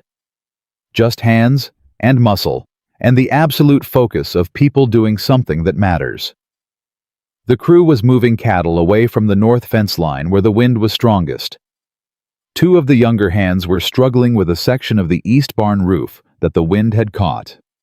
Holt was coordinating everything with the competent calm that was his particular genius, and Eleanor Hayes, journalist from New York, was helping Pete drag fencing material across the yard in a storm that made it nearly impossible to see 10 feet ahead. Nathaniel watched her do it, and felt something he could not name, yet, not surprise exactly because he had stopped being surprised by Eleanor, but something like recognition. The specific recognition of seeing someone in their truest form without any of the careful framing people put around themselves in ordinary circumstances. This was who she was when everything was stripped back. This was exactly who he thought she was. He helped Pete with the fencing, and then went to work on the east barn with the other hands. And for 3 hours, nobody talked about anything except what needed to happen next. When the worst of it passed and the wind dropped, and the crew gathered in the main barn to assess, Nathaniel counted heads. All present. He went through the equipment. Manageable damage. The east barn roof section would need real repair, but nothing that couldn't be done when the weather cleared. 3 fence sections down on the north line, which was 3 too many, but was also not catastrophic. He walked back to the main house. Eleanor was at the kitchen stove making coffee. Her coat was soaked. Her hair, which she kept precisely, was entirely undone. There was mud on her boots and what looked like a cut on the back of her left hand. He stopped in the doorway. "You're hurt," he said. "Fence wire," she said, not looking up from the stove. "It's nothing." "Let me see it." "Nathaniel." "Eleanor." He crossed the kitchen, took her left hand in both of his gently, the way he handled things that mattered, and looked at the cut. It was not nothing. It was not serious, but it was not nothing. He got the medical kit from the cabinet. She stood at the counter and let him clean and bandage her hand without argument, which told him more about how she was actually feeling than anything she'd said, because Eleanor Hayes did not accept help easily or quietly. "You should have stayed inside," he said. "I know," she said. "I told you to stay inside." "I know that too." He finished the bandage. Didn't let go of her hand immediately. "Why didn't you?" he asked. She looked at the bandage, then at him. "Because you needed help." "I had the crew." "I know you had the crew." She met his eyes. "I wasn't going to sit in the kitchen while you were out in that. I don't know how to do that." He understood. He understood it entirely, and he understood it in a way that went past the practical sense of it, down into something older and more fundamental. The understanding of two people who have each in their own way, and for their own reasons, spent their lives solving problems instead of standing back from them. "You're going to be difficult," he said. "Probably," she agreed. "Is that a problem?" He looked at her muddy coat, ruined hair, bandaged hand, steady eyes, and said, "No." She almost smiled. "Good." He let go of her hand. They sat down at the table with their coffee, and neither of them spoke for a few minutes, which was its own kind of conversation. Then Eleanor said quietly, "You were going to do all of that alone." "I've done it alone before." "I know." She turned her cup in her hands. "And you would have been fine." "Yes." "But you weren't alone this time." He looked at her. "No," he said. "I wasn't." She looked at the table for a moment. When she looked up, there was something different in her face, something that had moved past the journalist's careful neutrality, past the professional distance she maintained with such practiced ease, into something that was simply Eleanor, 38 years old, sitting in a kitchen in Montana at 4 in the morning, after a storm, with mud on her boots and a bandaged hand, and something to say that she had clearly been working up to for a while. "I need to tell you something," she said. He waited. "I didn't come back to Montana only because of your letter," she said. "Or I did, but not only because of the letter. I came back because—" She stopped, reformulated, tried again. "I came back because I have spent 10 years going to places and finding stories and leaving again. And I have always been very good at leaving. I have always told myself that the leaving was the job, and the arriving was the preparation for leaving, and that was just the nature of what I do." "And," he said, "and when I left here in October, I drove 3 miles down the road toward town, and I stopped my horse." She looked at him. "I just stopped. Sat there on the trail for probably 10 minutes, and then I kept going. Because I had a letter from New York, and a job to return to, and a very clear idea of what my life looked like." "What changed?" he said. "You wrote me a letter," she said. "And you moved the chair back." He was quiet. "That's not a very dramatic reason," she said. "It's a very good reason," he said. She looked at him. Then, "I have not been in love since I was 29 years old." His name was Thomas. He was also a journalist. He was brilliant and selfish in the particular way that brilliant people sometimes are. And when it ended, I decided very efficiently that I was better suited to a life that was entirely my own. She paused. "I was 31 when I made that decision. I have not questioned it seriously until this past October." "What happened at 31? Nathaniel asked. She looked at him. Something moved across her face. "He married someone else," she said. "And I told myself I was relieved, and I was. But I was also—" She stopped. "Convinced you weren't allowed to want it anymore," Nathaniel said. She was very still. "Fear wearing love's clothes," he said quietly. "Isn't that what you told me?" Eleanor Hayes, who had written about harder things than this, and never once flinched, looked at Nathaniel Walker across the kitchen table, and did something he had never seen her do in 5 weeks of knowing her. Her eyes filled. She didn't let them spill. She blinked twice, which was apparently all the concession Eleanor Hayes was willing to make to having been exactly right about something in the very conversation where she was admitting it applied to her too. "Yes," she said. Her voice was steady. "That's exactly what it was." Nathaniel reached across the table. He put his hand over hers, the uninjured one. He didn't say anything. There was nothing to say that the gesture didn't already contain. They sat like that for a long moment. The fire in the stove, the wind dropping outside, the coffee going cold. Then Eleanor turned her hand over under his and held on. And Nathaniel Walker, who had spent 20 years carrying everything alone, felt the weight of it, all of it, every year of it shift. Not disappear. Just shift. The way a load shifts when someone steps up beside you and takes part of it without being asked and without making it a production. Just takes it. Because they want to. Because that is what people who love each other do. He knew in that moment, with the same clarity with which he knew land and weather and cattle, and the 100 practical truths that had made up his life, he knew that this was it. Not the letter, not the 3 weeks of conversations in October, not the return with the trunk. This 4 a.m. kitchen, this woman who ran into storms instead of away from them, this hand holding his with the particular grip of someone who has finally decided to stop letting go. This was it.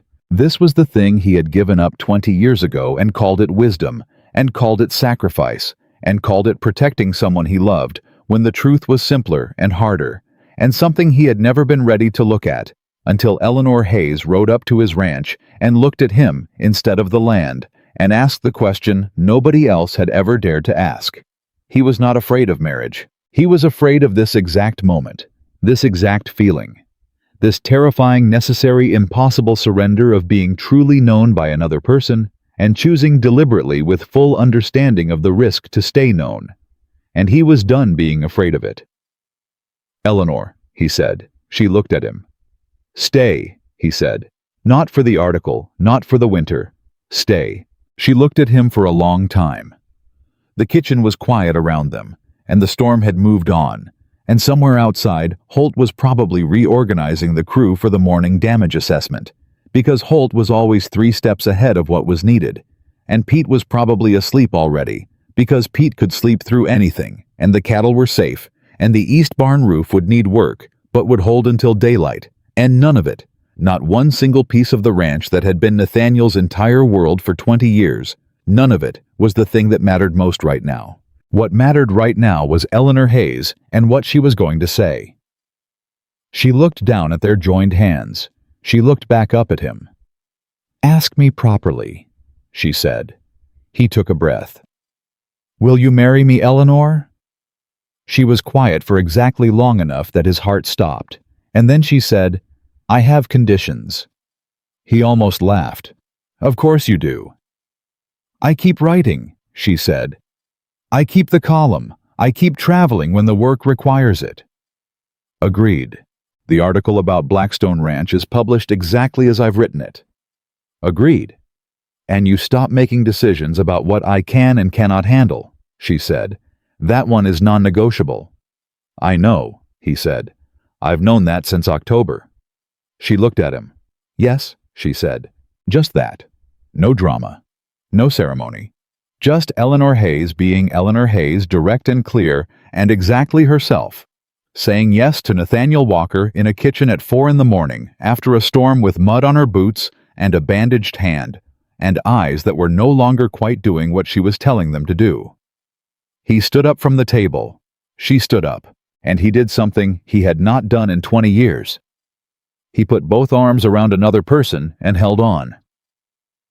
Not the way you hold something you're afraid of losing. The way you hold something you have finally at 45 years old found. She held on too.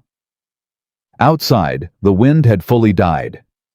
And the kitchen of Blackstone Ranch, which had been silent for 20 years, which Holt had noted, and Pete had joked about, and the whole valley had wondered at, was silent again. But it was a different kind of silence now. The kind that has 2 people in it.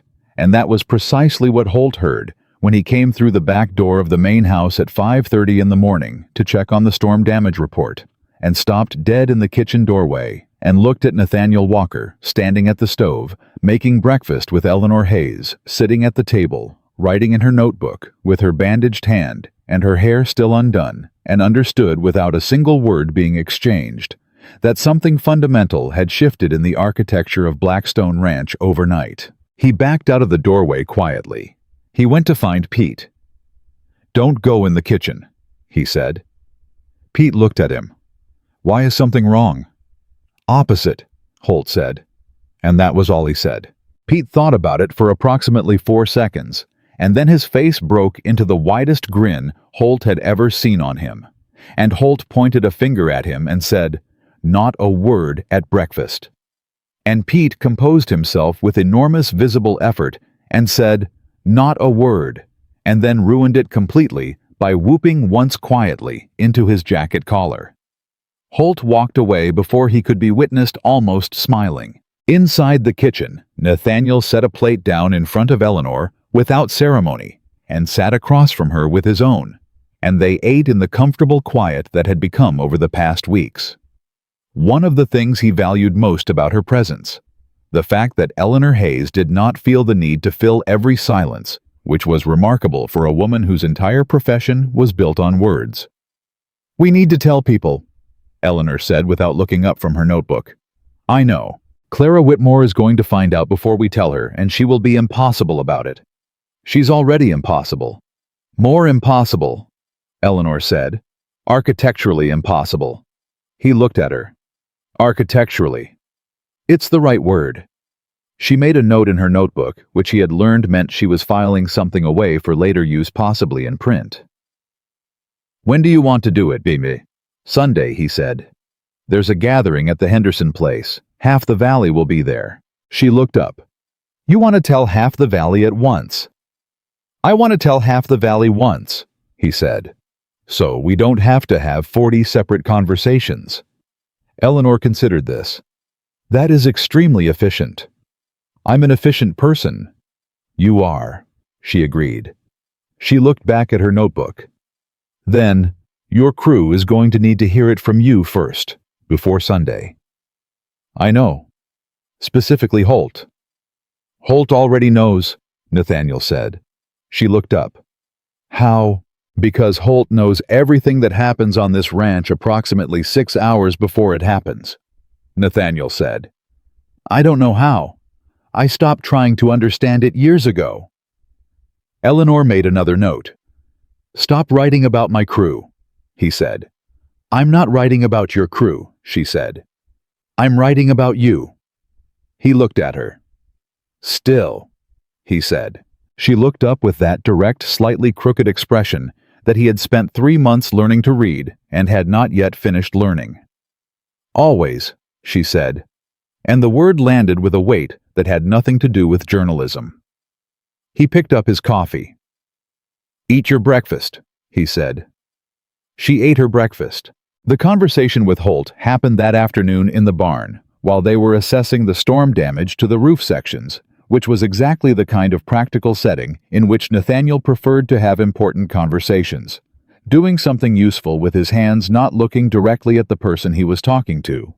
The work itself providing a kind of buffer against the parts of honesty that felt too exposed in open space. "I asked Eleanor to marry me last night," he said, examining a damaged rafter. Holt, who was holding the other end of the rafter, said, "I know. I'm telling you officially." "I appreciate that." A pause. Both of them looked at the rafter. "She said yes," Nathaniel said. "I know that too." Nathaniel looked at him. "How do you know everything?" "Pete saw the two of you through the kitchen window at sunrise," Holt said. "He told me. I told him to keep his mouth shut." "Will he?" "No," Holt said honestly, "but he'll try." They went back to examining the rafter. "She's good for this place," Holt said after a moment. Not sentiment. Holt almost never did sentiment. Practical assessment the way he assessed everything. "I know," Nathaniel said. "She ran into that storm last night without being asked." "I know." "Most people," Holt paused. Most people see what this place asks of a person, and they step back. She doesn't step back, Nathaniel said. No, Holt agreed. She doesn't. Another pause. She's going to reorganize your filing system. Nathaniel stared at him. My filing system is fine. Your filing system is a disaster and she's going to fix it. My filing. Nathaniel. Holt looked at him with the patient expression of a man who has worked for someone for 15 years and has earned the right to say the true thing. Let her fix the filing system. Nathaniel looked at the rafter. Fine, he said. Holt nodded once. Congratulations, he said, and went back to work. It was, Nathaniel thought, the most Holt-like congratulation possible, and he meant it more completely than most people meant a formal speech, and that was enough. The crew heard it from Nathaniel directly at supper. He stood at the head of the long table in the dining room. Eleanor had offered to be there, and he had said he'd rather tell them himself first, which she had accepted without argument, which was one of the thousands of small ways she continued to surprise him, and he said plainly, and without preamble, Miss Hayes and I are going to be married. The table was quiet for exactly 2 seconds. Then Pete said, yes, at a volume that rattled the cups, and the older hands laughed, and even the 2 newer men who had only been with the ranch since August grinned like they'd been waiting for it.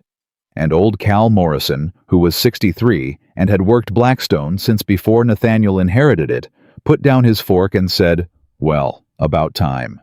Which was the most profound thing anyone said all evening, and also the truest. The Sunday gathering at the Henderson place was something the Valley did 4 times a year. Part social event, part community business.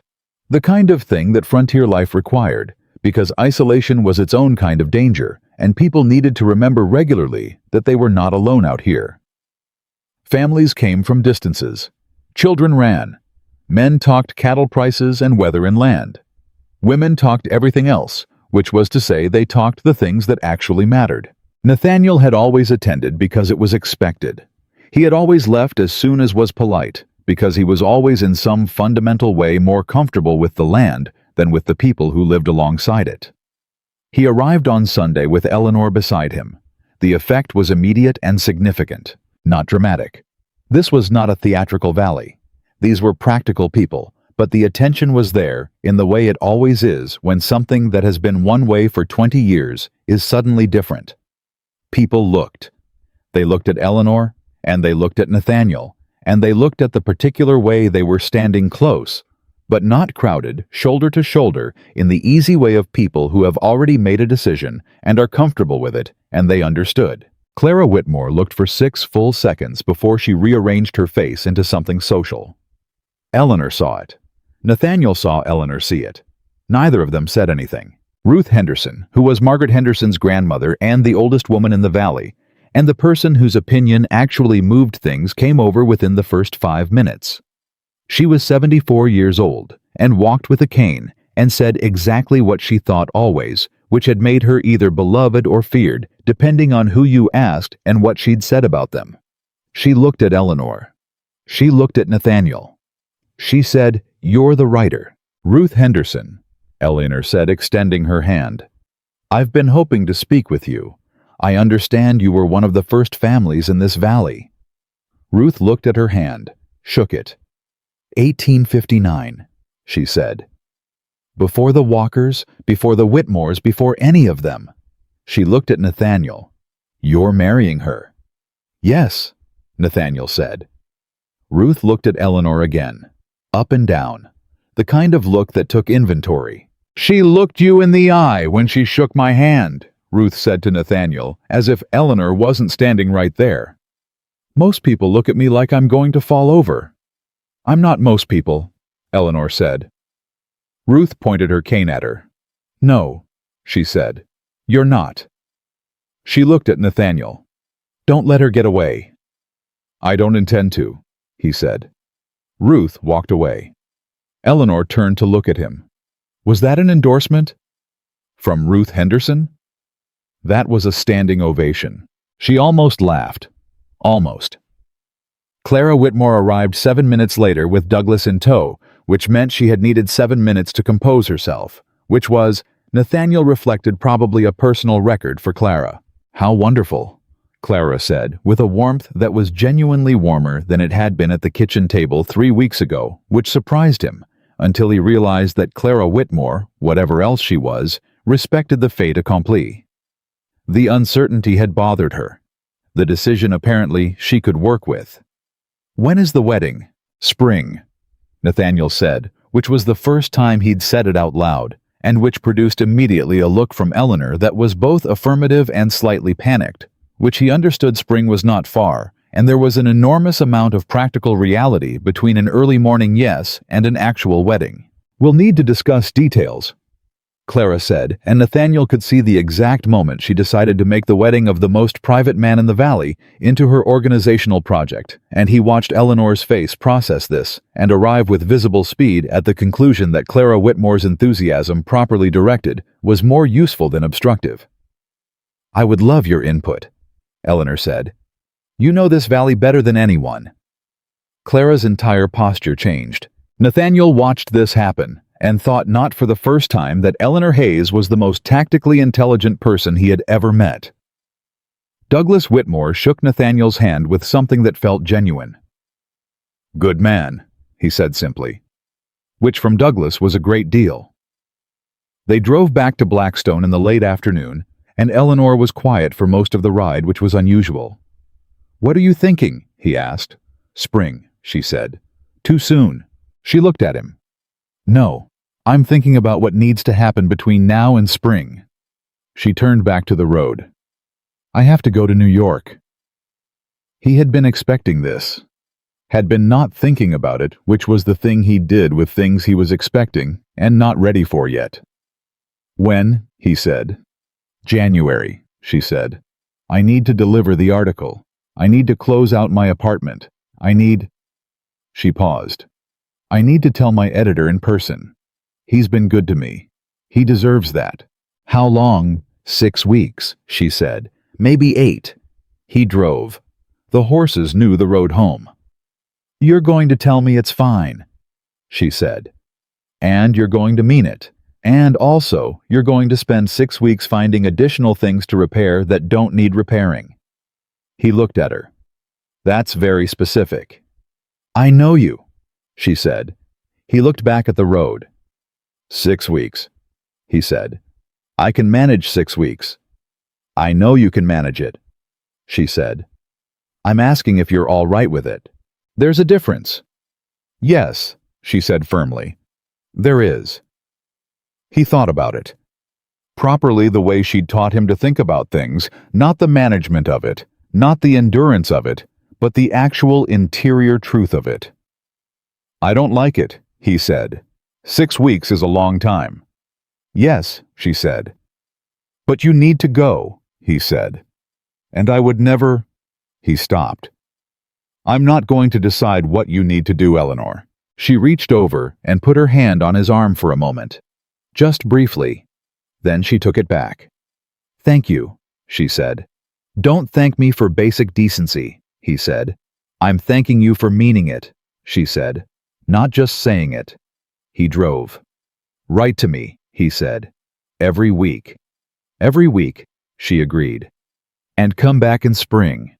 "I'll come back before spring," she said. "I'll come back for spring." The difference was not small. He understood it and did not say so because some things are better received than stated. January came, and Eleanor left for New York, and Blackstone Ranch settled into the deep quiet of a Montana winter, with the particular stillness that Nathaniel had always found easier to bear than most things. He knew winter. He knew its rhythms. He knew what it asked, and he knew how to give it.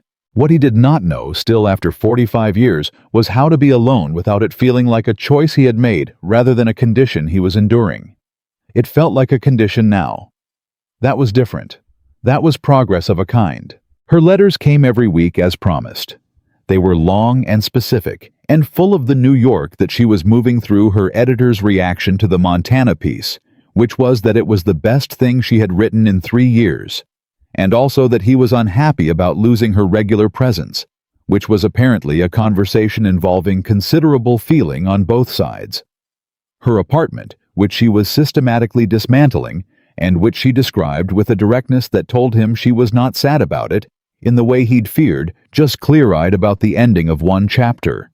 Her brother Richard, who had visited twice and had apparently decided to be aggressively supportive of the whole situation, in the particular way of younger brothers who feel they have had a hand in something and are not entirely wrong.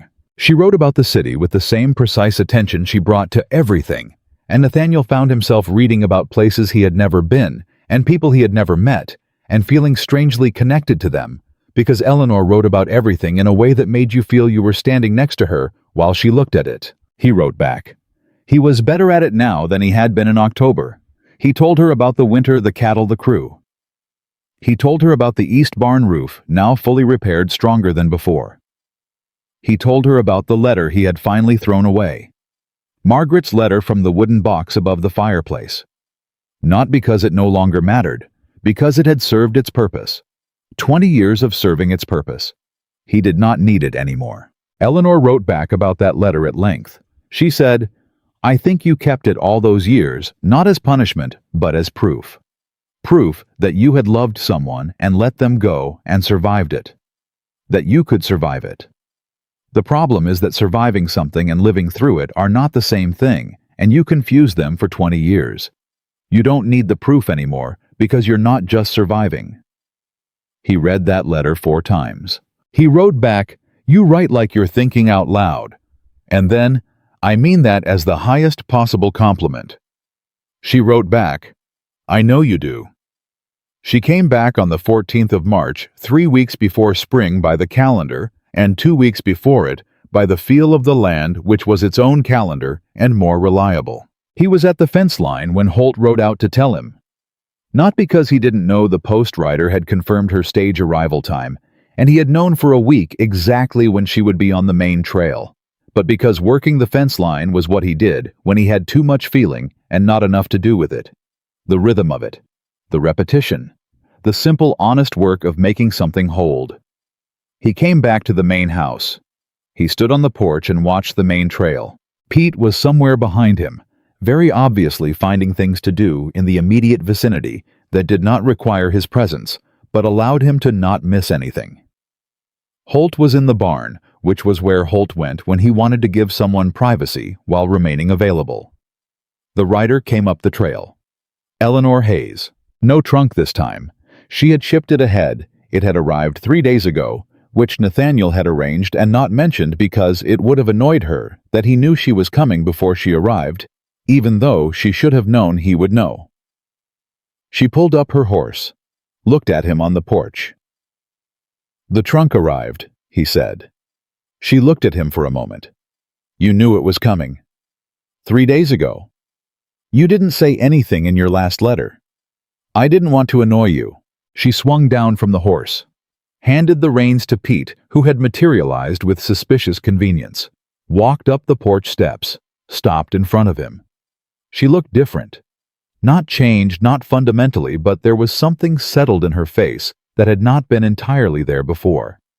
The New York trip had done something, closed something, the way a wound closes, not gone, but finished with its particular phase. "How's the East barn?" she asked. "Solid," he said. "Better than before?" "And the north fence. Held all winter." She looked at him. "How are you?" she asked. "Better now," he said. She stepped forward and put both arms around him, which was still even after November in the kitchen, even after everything slightly surprising, because Eleanor Hayes was precise about almost everything and spontaneous about almost nothing, and this was spontaneous in the way that things are when the planning is finished, and what remains is simply what you feel. He held on.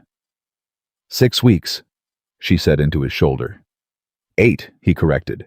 "I told you I'd be back before spring. It is before spring." "Technically." "I'll take technically," he said. She laughed. He felt it more than heard it, the particular physical reality of someone laughing while they're holding on to you, which is one of those things you cannot fully understand until it happens to you, and then you understand it with your whole body. They went inside. The kitchen was the same. The table, the stove, the 2 chairs, the lamplight that Holt had been keeping on in the evening since November, because he said it was a practical matter and not a sentimental one, which was not true, but which was Holt's way of doing something kind without being caught doing it. Eleanor sat in her chair. Nathaniel poured coffee. He sat in his chair, and it was exactly as it should be, exactly as it had been and would be, and the extraordinariness of that ordinariness was not lost on either of them.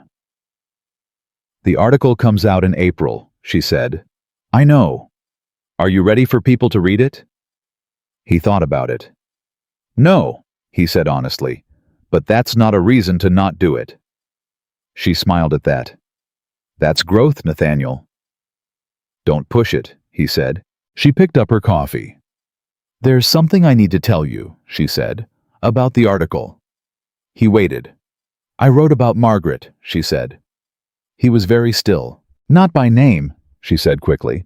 "Nothing that identifies her. But I wrote about the decision you made at 24, and what it cost, and what you understood about it 20 years later." She looked at him steadily. "Because that's the true story of Blackstone Ranch. Not the acres, or the cattle, or the winters you survived. The man you became by the time I got here, and the man you're becoming now. That's the story." A long silence. "You could have told me before you submitted it," he said. "I could have," she agreed. "I decided to tell you now, before you read it, so you hear it from me first." "Why?" "Because I wanted you to understand that I wrote it with everything I know about you," she said. "And everything I know about you is considerable." A pause. "And because I needed to know you trusted me enough to hear it, and not—" She stopped. "And not what?" he said. "And not close the door," she said quietly. He looked at her across the table. "Eleanor," he said, "I moved that chair back." She looked at him. "I moved it back before you came in October," he said. "I moved it back before I knew if you were coming back. I moved it back because I had decided that the door was open, and it was staying open regardless." She was quiet for a moment. "I know," she said. "Then stop waiting for me to close it," he said. "I'm not going to close it." She looked at him with something that was not quite a question, and not quite an answer, something in between. Something that belonged to the specific territory between what two people have said and what they have not yet needed to say. "The article is good," she said finally. "I trust that it is," he said. "You haven't read it." "No," he said. "But I trust you." 3 words. Plain as fence wire. And Eleanor Hayes, who wrote for a living, who knew exactly what words weighed, and what they cost, and what they built. When you put them together correctly, sat across the kitchen table from Nathaniel Walker, and understood that those 3 words were the thing she had actually come to Montana for the first time, and the second time, and every time after. Not the story. This. The wedding was on the 14th of May. Not a large affair. Eleanor had been firm about that, and Nathaniel had been relieved about it, and they had agreed in under 4 minutes, which was the shortest amount of time it had taken them to agree on anything, and which seemed significant. Ruth Henderson attended. The crew attended Pete in a jacket that was slightly too large, and Holt in a jacket that fit perfectly, and had clearly been kept for occasions. Richard Hayes came from New York, which Eleanor had not asked him to do, and which she had clearly been hoping he would, and he shook Nathaniel's hand with both of his and said, "I knew from your first letter," which was the most useful thing a brother-in-law had ever said to him. Clara Whitmore was there too, and she had organized the flowers, and the flowers were extraordinary, and Nathaniel told her so. And Clara Whitmore was genuinely without the armor of social performance pleased, which was a version of Clara that Nathaniel suspected very few people had encountered. The ceremony was brief. The valley pastor, a practical man named Samuel Coates, who had been marrying and burying the people of this valley for 12 years, conducted it with the particular warmth of a man who understood that the words mattered less than the intention behind them, and that these 2 people had been working their way toward this specific moment since October with a thoroughness that did not require elaboration. Nathaniel said, "I do." Eleanor said, "I do." And that was enough. That was everything. At the dinner afterward, at the long table in the main house with the crew and the neighbors, and Richard and Ruth Henderson, and even Clara Whitmore, who had apparently decided to be genuinely happy about it, and was committing to the role with characteristic thoroughness. Holt stood up and raised his glass and said without notes and without much preamble, "15 years ago, I came to work at Blackstone Ranch because it was the best-run operation in the valley. I stayed because Nathaniel Walker is the best man I have worked for in my life. I have wanted for the last 12 of those 15 years to tell him that the ranch was not the only thing worth building." He looked at Eleanor. "Miss Hayes, Mrs. Walker figured that out in 3 weeks. It took me 12 years. He paused. "She's clearly the smarter choice." He raised his glass. To Nathaniel and Eleanor. The table raised their glasses. Nathaniel looked at Eleanor. Eleanor looked at Nathaniel. And something passed between them in that look across the crowded table, across the food and the noise and the warmth of people who had gathered to witness them. Something quiet and private and entirely theirs. The specific look of two people who have, against considerable odds and with considerable stubbornness on both sides, found their way to the exact place they were supposed to be. He had built this ranch with his hands and his will and his refusal to stop when stopping would have been easier. He had survived the winters and the losses and the years that had taken more than they gave. He had done all of it for 20 years with the particular strength of a man who has decided that strength means needing nothing. And he had been wrong. Not about the ranch, not about the work, not about what it took to survive out here. About the needing. The needing was not weakness. He understood that now with the same certainty with which he understood land and weather and cattle and all the things he had spent 45 years learning. The needing was the point. The needing was the whole of it. To need someone to choose them deliberately and with full understanding of the risk was not the thing that made you vulnerable. It was the thing that made you real. He raised his own glass. "To Eleanor," he said, "who looked at me instead of the land." She looked at him across the table with that direct, clear, slightly crooked expression that he had been studying since October, and would he suspected be studying for the rest of his life without fully finishing.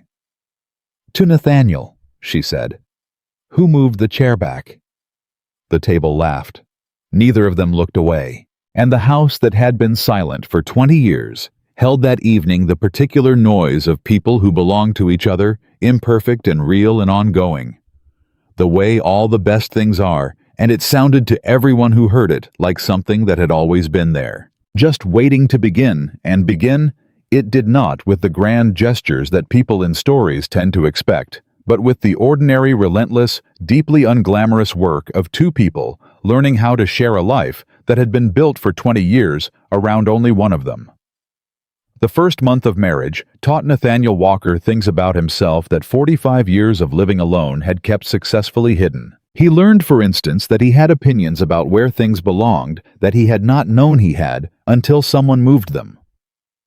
Eleanor reorganized the study on the third day of their marriage, not dramatically, not rudely, but with the systematic efficiency of a woman who processed the world by imposing order on it, and Nathaniel came in and stood in the doorway and looked at his bookshelves, which had been by subject, and were now by something else entirely, and said nothing for a full 30 seconds.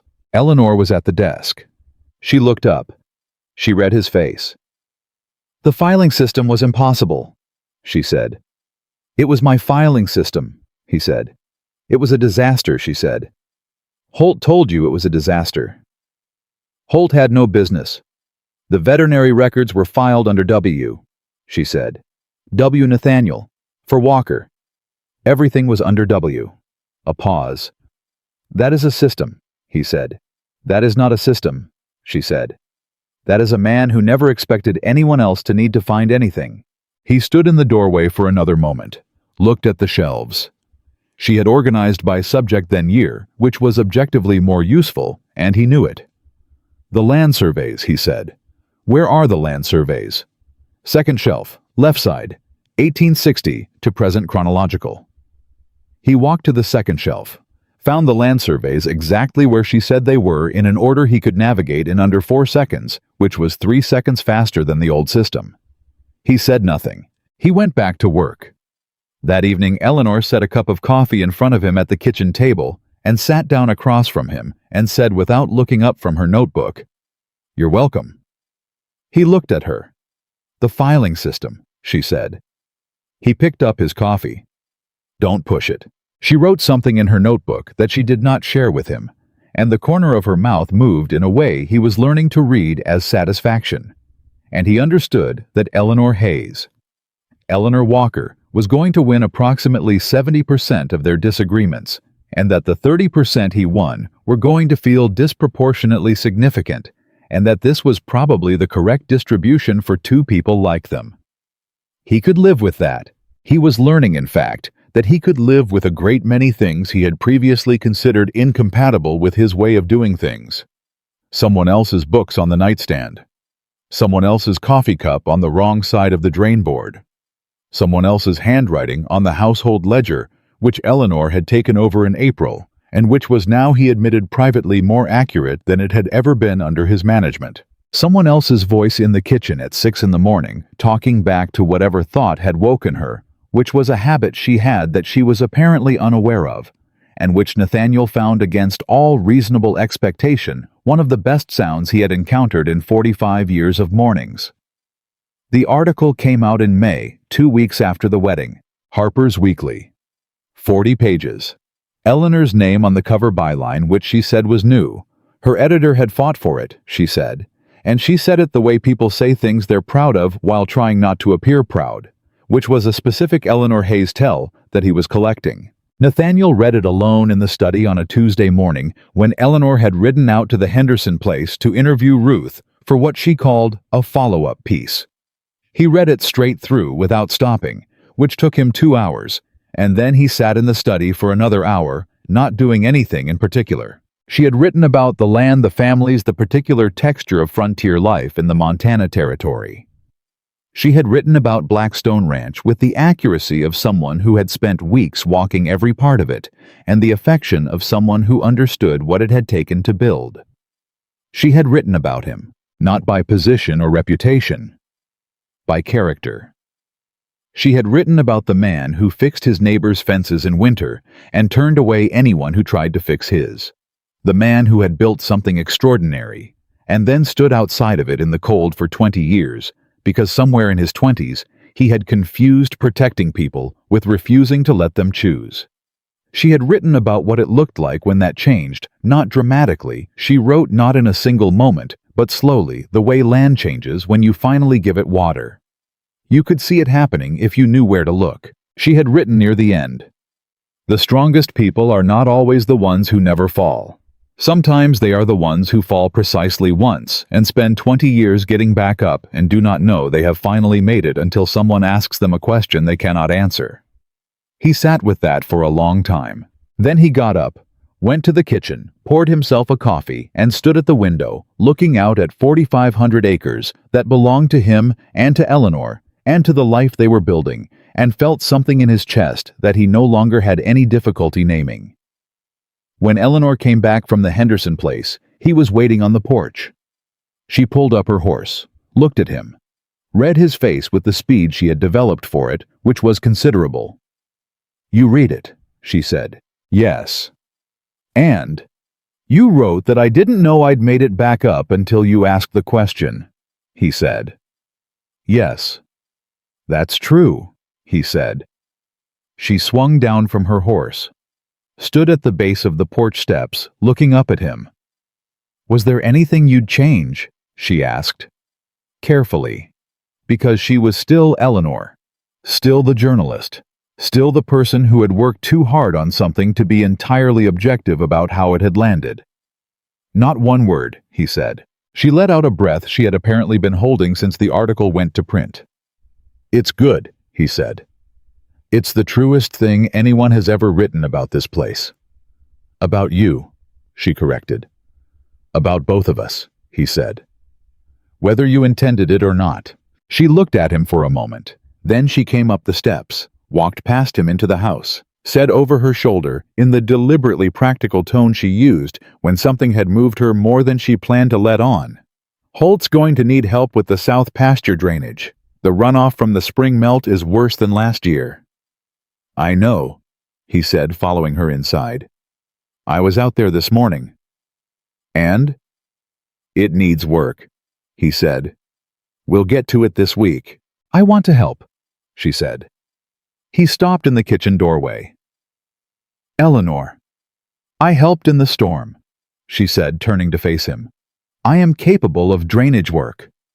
"It's not about capability. It's never about capability with you," she said. "It's always about protection." He looked at her. She looked back. "Old habit," he said. "Old habit," she agreed, not unkindly. "You're allowed to protect me from things that are actually dangerous. Drainage work is not dangerous. It's muddy.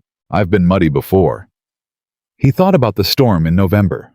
Her coat, her boots, her bandaged hand, and her complete refusal to apologize for any of it. "Fine," he said. "Thank you. You're going to get entirely muddy."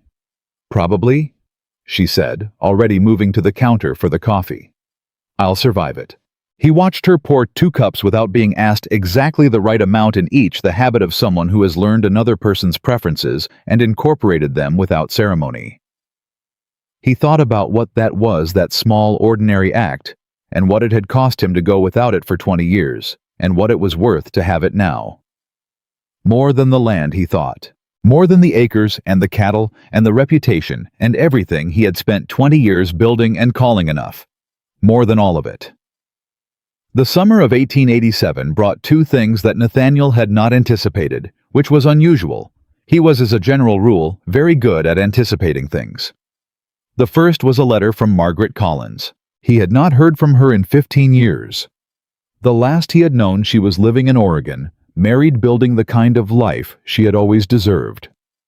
He opened the letter at the kitchen table on a Wednesday morning in July, with Eleanor sitting across from him, and he read it, and then he set it down and looked at it for a moment. "What is it?" Eleanor asked. He slid the letter across the table. She read it. She was the fast reader. Everything she did efficiently, and she finished it in under a minute and looked up. Margaret had read the article. Her daughter had found it and brought it to her, her daughter who was apparently old enough now to read Harper's Weekly, which was a thing that struck Nathaniel with a particular weight. Margaret had a daughter. Margaret had a full life. Margaret had, in the most complete possible sense, been fine. She had written to say that she was glad. That was the whole letter, essentially. She was glad for him. She hoped the article had told the truth. She hoped Montana treated him well. She hoped she wrote that he had finally stopped carrying the weight of a decision that had never been only his to carry. She did not ask for a reply. She did not need one. Eleanor pushed the letter back across the table. "Are you all right?" she asked. He thought about it honestly. "Yes," he said. "Really? Really?" He picked up his coffee. "I thought hearing from her would feel like something I needed to answer, some old account I needed to settle." He paused. "It doesn't. It feels finished." Eleanor was quiet for a moment. "She sounds like a good person," she said. "She is," he said. "She always was." "Then I'm glad she's well," Eleanor said simply, and went back to her notebook. It was, Nathaniel thought, the most generous thing she could have said, and she said it without effort, without performance, without any of the small jealousies that would have been entirely understandable, and that Eleanor, being Eleanor, simply did not seem to have room for. He looked at her across the table. She did not look up. But the corner of her mouth moved. She knew he was looking. She always knew. The second thing he had not anticipated arrived in August, in the form of a conversation with Pete that began practically and ended in a place Nathaniel had not expected to arrive at on a Tuesday afternoon in the middle of a discussion about fence post replacement. Pete had been with the ranch for 3 years now. He was 22, which meant he had grown from a boy who said everything that came into his head into a young man who still said most of it, but had learned from Holt and from time and from the particular education of hard work to pause occasionally before speaking. He was good with cattle. He was getting better with the practical decisions that ranch management required. He was in the assessment Nathaniel had never shared with him, because he was not a man who shared that kind of assessment, easily someone worth keeping. They were replacing the east fence posts, the storm damage from November now repaired once, and proving to need the more permanent work he'd deferred in spring. And Pete said in the middle of lifting a post, "Can I ask you something?" "You're going to ask me regardless?" Nathaniel said. "True," Pete said. "I've been thinking about my father's got a small operation, up north near the Blackfoot, struggling pretty bad. He asked me last month if I'd come back and help him." Nathaniel kept working. "What did you tell him?" he said. "I told him I'd think about it." Pete set the post, steadied it. "I've been thinking about it." Nathaniel looked at him. "And?" Pete looked back with the expression of someone who knows what they want to say and is working out whether they have the nerve to say it. "I want to go," he said. "I want to help him, but I don't know if I know enough yet to actually help him instead of just being there." Nathaniel finished setting his post before he spoke. "You know enough," he said. "You've known enough for a year." Pete stared at him. "You've never told me that." "You've never asked." Pete stopped, collected himself. I didn't know if you'd think I was ready." "I've been watching you make decisions on this ranch for 3 years, Nathaniel said. "You make good ones. You make them fast enough, and you own them when they go wrong, which is the more important part." He looked at Pete directly. "Your father needs you. You know how to help him. You should go." Pete was quiet for a moment. He was doing the thing young men do when someone they respect says something they weren't ready to hear, absorbing it, checking it, deciding whether to believe it. "What if I make mistakes?" he said. Nathaniel picked up the next post. "You'll make mistakes," he said. "That's not the question. The question is whether you make them and learn from them or make them and give up." "And you think I'll learn from them?" "I know you'll learn from them," Nathaniel said. "Because you've been doing exactly that for 3 years on someone else's ranch. Time to do it on your own." Pete was quiet the rest of the afternoon. That evening at supper, he announced to the table that he was leaving at the end of September to help his father's operation. Holt nodded in the way that suggested he had already known which was Holt. Cal Morrison said it was about time. The other hands shook his hand and made jokes that were mostly affectionate. Later, after the crew had gone to the bunkhouse, Eleanor came and found Nathaniel on the porch. "That was a good thing you did today," she said. "I told him the truth," he said.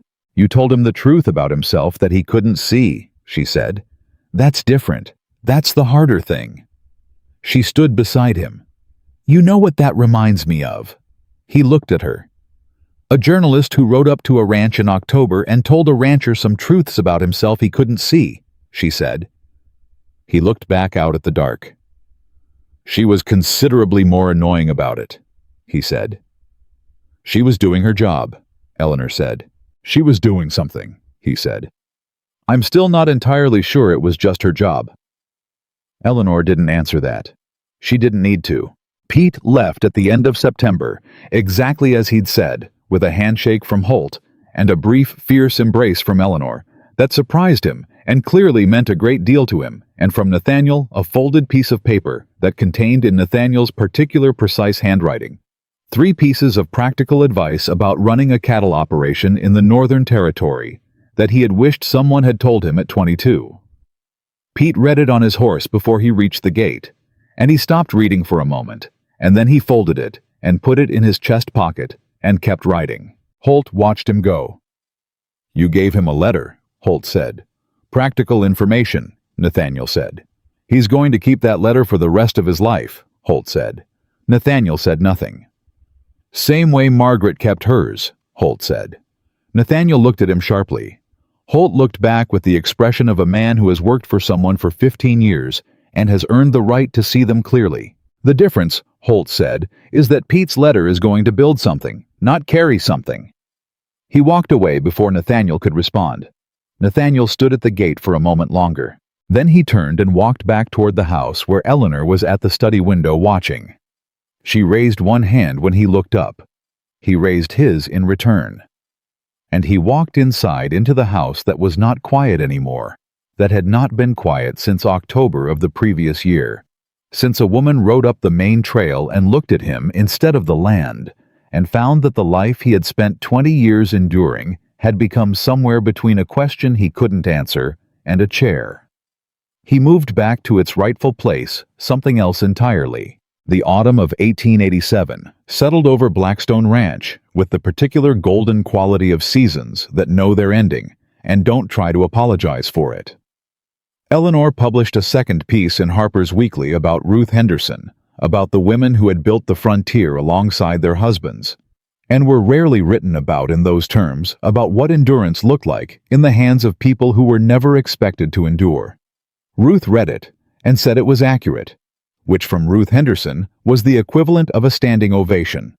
Clara Whitmore read it and said Eleanor was wasted on fiction, which Eleanor took as a compliment, even though Clara had intended it as a correction, and it didn't matter because Eleanor had stopped writing fiction 8 years ago, but she didn't correct Clara because some battles are not worth winning. Richard Hayes came to visit in October, exactly 1 year after Eleanor had first arrived at Blackstone Ranch, and he arrived with a woman named Catherine, who he introduced with the particular careful nonchalance of a man who very much wants his sister's opinion and is trying not to appear to want it. Eleanor watched Catherine for approximately 20 minutes, and then told Richard privately that she approved, which made Richard visibly relieved, and then immediately embarrassed about being visibly relieved. Which was, Eleanor told Nathaniel afterward, the most Richard thing possible. Nathaniel had liked Richard from the first handshake at the wedding. He was Eleanor's brother in the most fundamental sense, direct, precise, slightly impatient with pretense, and he looked at Nathaniel with the particular look of a younger sibling who has spent years worrying about someone and has recently been allowed to stop. They sat on the porch on the second evening of the visit, the two of them, while Eleanor and Catherine talked inside in the way of women who have decided to get to know each other efficiently, which was more efficient in Eleanor's case than most. "She's happy," Richard said. "I know," Nathaniel said. "I wasn't sure she knew how to be," Richard said, not unkindly, just honestly. "She's very good at being purposeful. Being happy is different." "Yes," Nathaniel said. "You are too," Richard said. "Happy, in case you weren't sure what that looked like." Nathaniel looked out at the dark land. "I wasn't," he said. "For a while." And now, he thought about the kitchen in the mornings. Eleanor talking to herself before coffee. The chair in its right place. The filing system he would never again admit was better than his own. The article that had told the truth about him and which he had read 6 times and which was folded now in the desk drawer on top of the Land Survey's chronological 1860 to present. He thought about the storm and her hand on the fence wire and the way she had held on in the kitchen at 4 in the morning.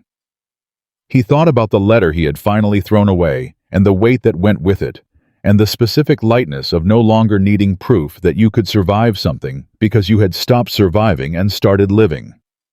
"Yes," he said. "Now I know." Richard nodded, drank his coffee. "She moved your books," he said. "She reorganized everything," Nathaniel said. "And it's better," Nathaniel said. "Don't tell her I said that." Richard smiled into his coffee cup. "She already knows." "Of course she does," Nathaniel said.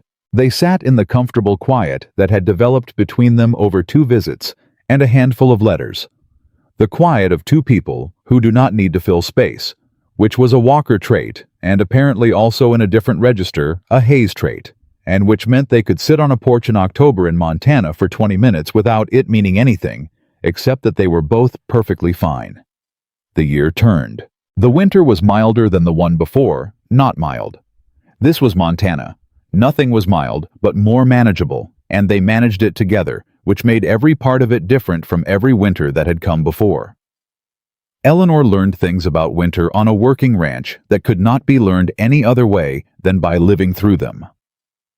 Nathaniel learned things about sharing the weight of a life that he had needed 45 years, and one specific question to be ready to learn. On the morning of the 14th of February, which was a Sunday, and which Eleanor refused to acknowledge as having any particular significance, because she was not that kind of person, Nathaniel came into the kitchen with a folded piece of paper and set it in front of her coffee cup. She looked at it. "What is this?" she said. "Open it," he said. She opened it. It was the deed to the east pasture, The 800 acres that Arthur Tilden's clients had been trying to buy for 6 years. Nathaniel had added her name to the deed. Both of them, Nathaniel Walker and Eleanor Walker, equally. She looked at it for a long time. "This is the most valuable section of the property," she said. "I know." "You've turned down offers on it for years." "I know." "Why?" She stopped, looked up at him. "Why this one? Why not the whole ranch?" "The whole ranch comes when I die," he said practically. "That's in the new will. This one is now. Because Tilden's clients wanted it most, and because you protected it as much as I did when Tilden came out here, and because—" He sat down across from her. "It was always the part of this land I loved most. And I want you to own what I love most, while we're both here to know it." Eleanor Hayes Walker looked at the deed, then at her husband. She did not say anything for a long moment. When she did speak, her voice was entirely steady, which was the Eleanor Hayes, till he knew best by now, the voice she used when something had hit her hard enough. That steadiness was the only thing between her and being completely undone. "You know this is going to make me reorganize the land records," she said. "I know," he said. "The whole system." "I assumed." "It's going to take a week." "I'll stay out of the study," he said. She looked at him. He looked at her. And between them in the kitchen of Blackstone Ranch on a February Sunday that Eleanor refused to acknowledge was significant, was everything they had been to each other over the past year, and everything they would be going forward, the conversations and the arguments and the storm and the letters and the chair and the filing system and the article and the deed and all the ordinary, relentless, unmistakable evidence of two people who had found each other exactly late enough to know what it was worth. She folded the deed, put it on top of her notebook, picked up her coffee. "Thank you," she said. "Don't thank me for something that's yours," he said. She looked at him with the direct, clear expression that had walked into his life on an October morning and never once looked away. "Then thank you for understanding the difference," she said. He picked up his coffee. Outside, the February wind moved across 4,500 acres of Blackstone Ranch, across the east pasture and the north fence line, and the barn with its repaired roof, and the drainage channel that ran clear now, and the fence posts that held all of them through every weather the Montana Territory could deliver. And Nathaniel Walker, who had spent 20 years believing that the strongest thing a man could do was need nothing, and no one sat in his kitchen on a Sunday morning with his wife across from him and understood fully, finally, without any remaining argument, that the bravest thing he had ever done was not surviving the winters, or building the ranch, or outlasting the hard years. The bravest thing he had ever done was answer a question honestly. And in answering it, let someone in. That was all. That was everything. That was the whole of it.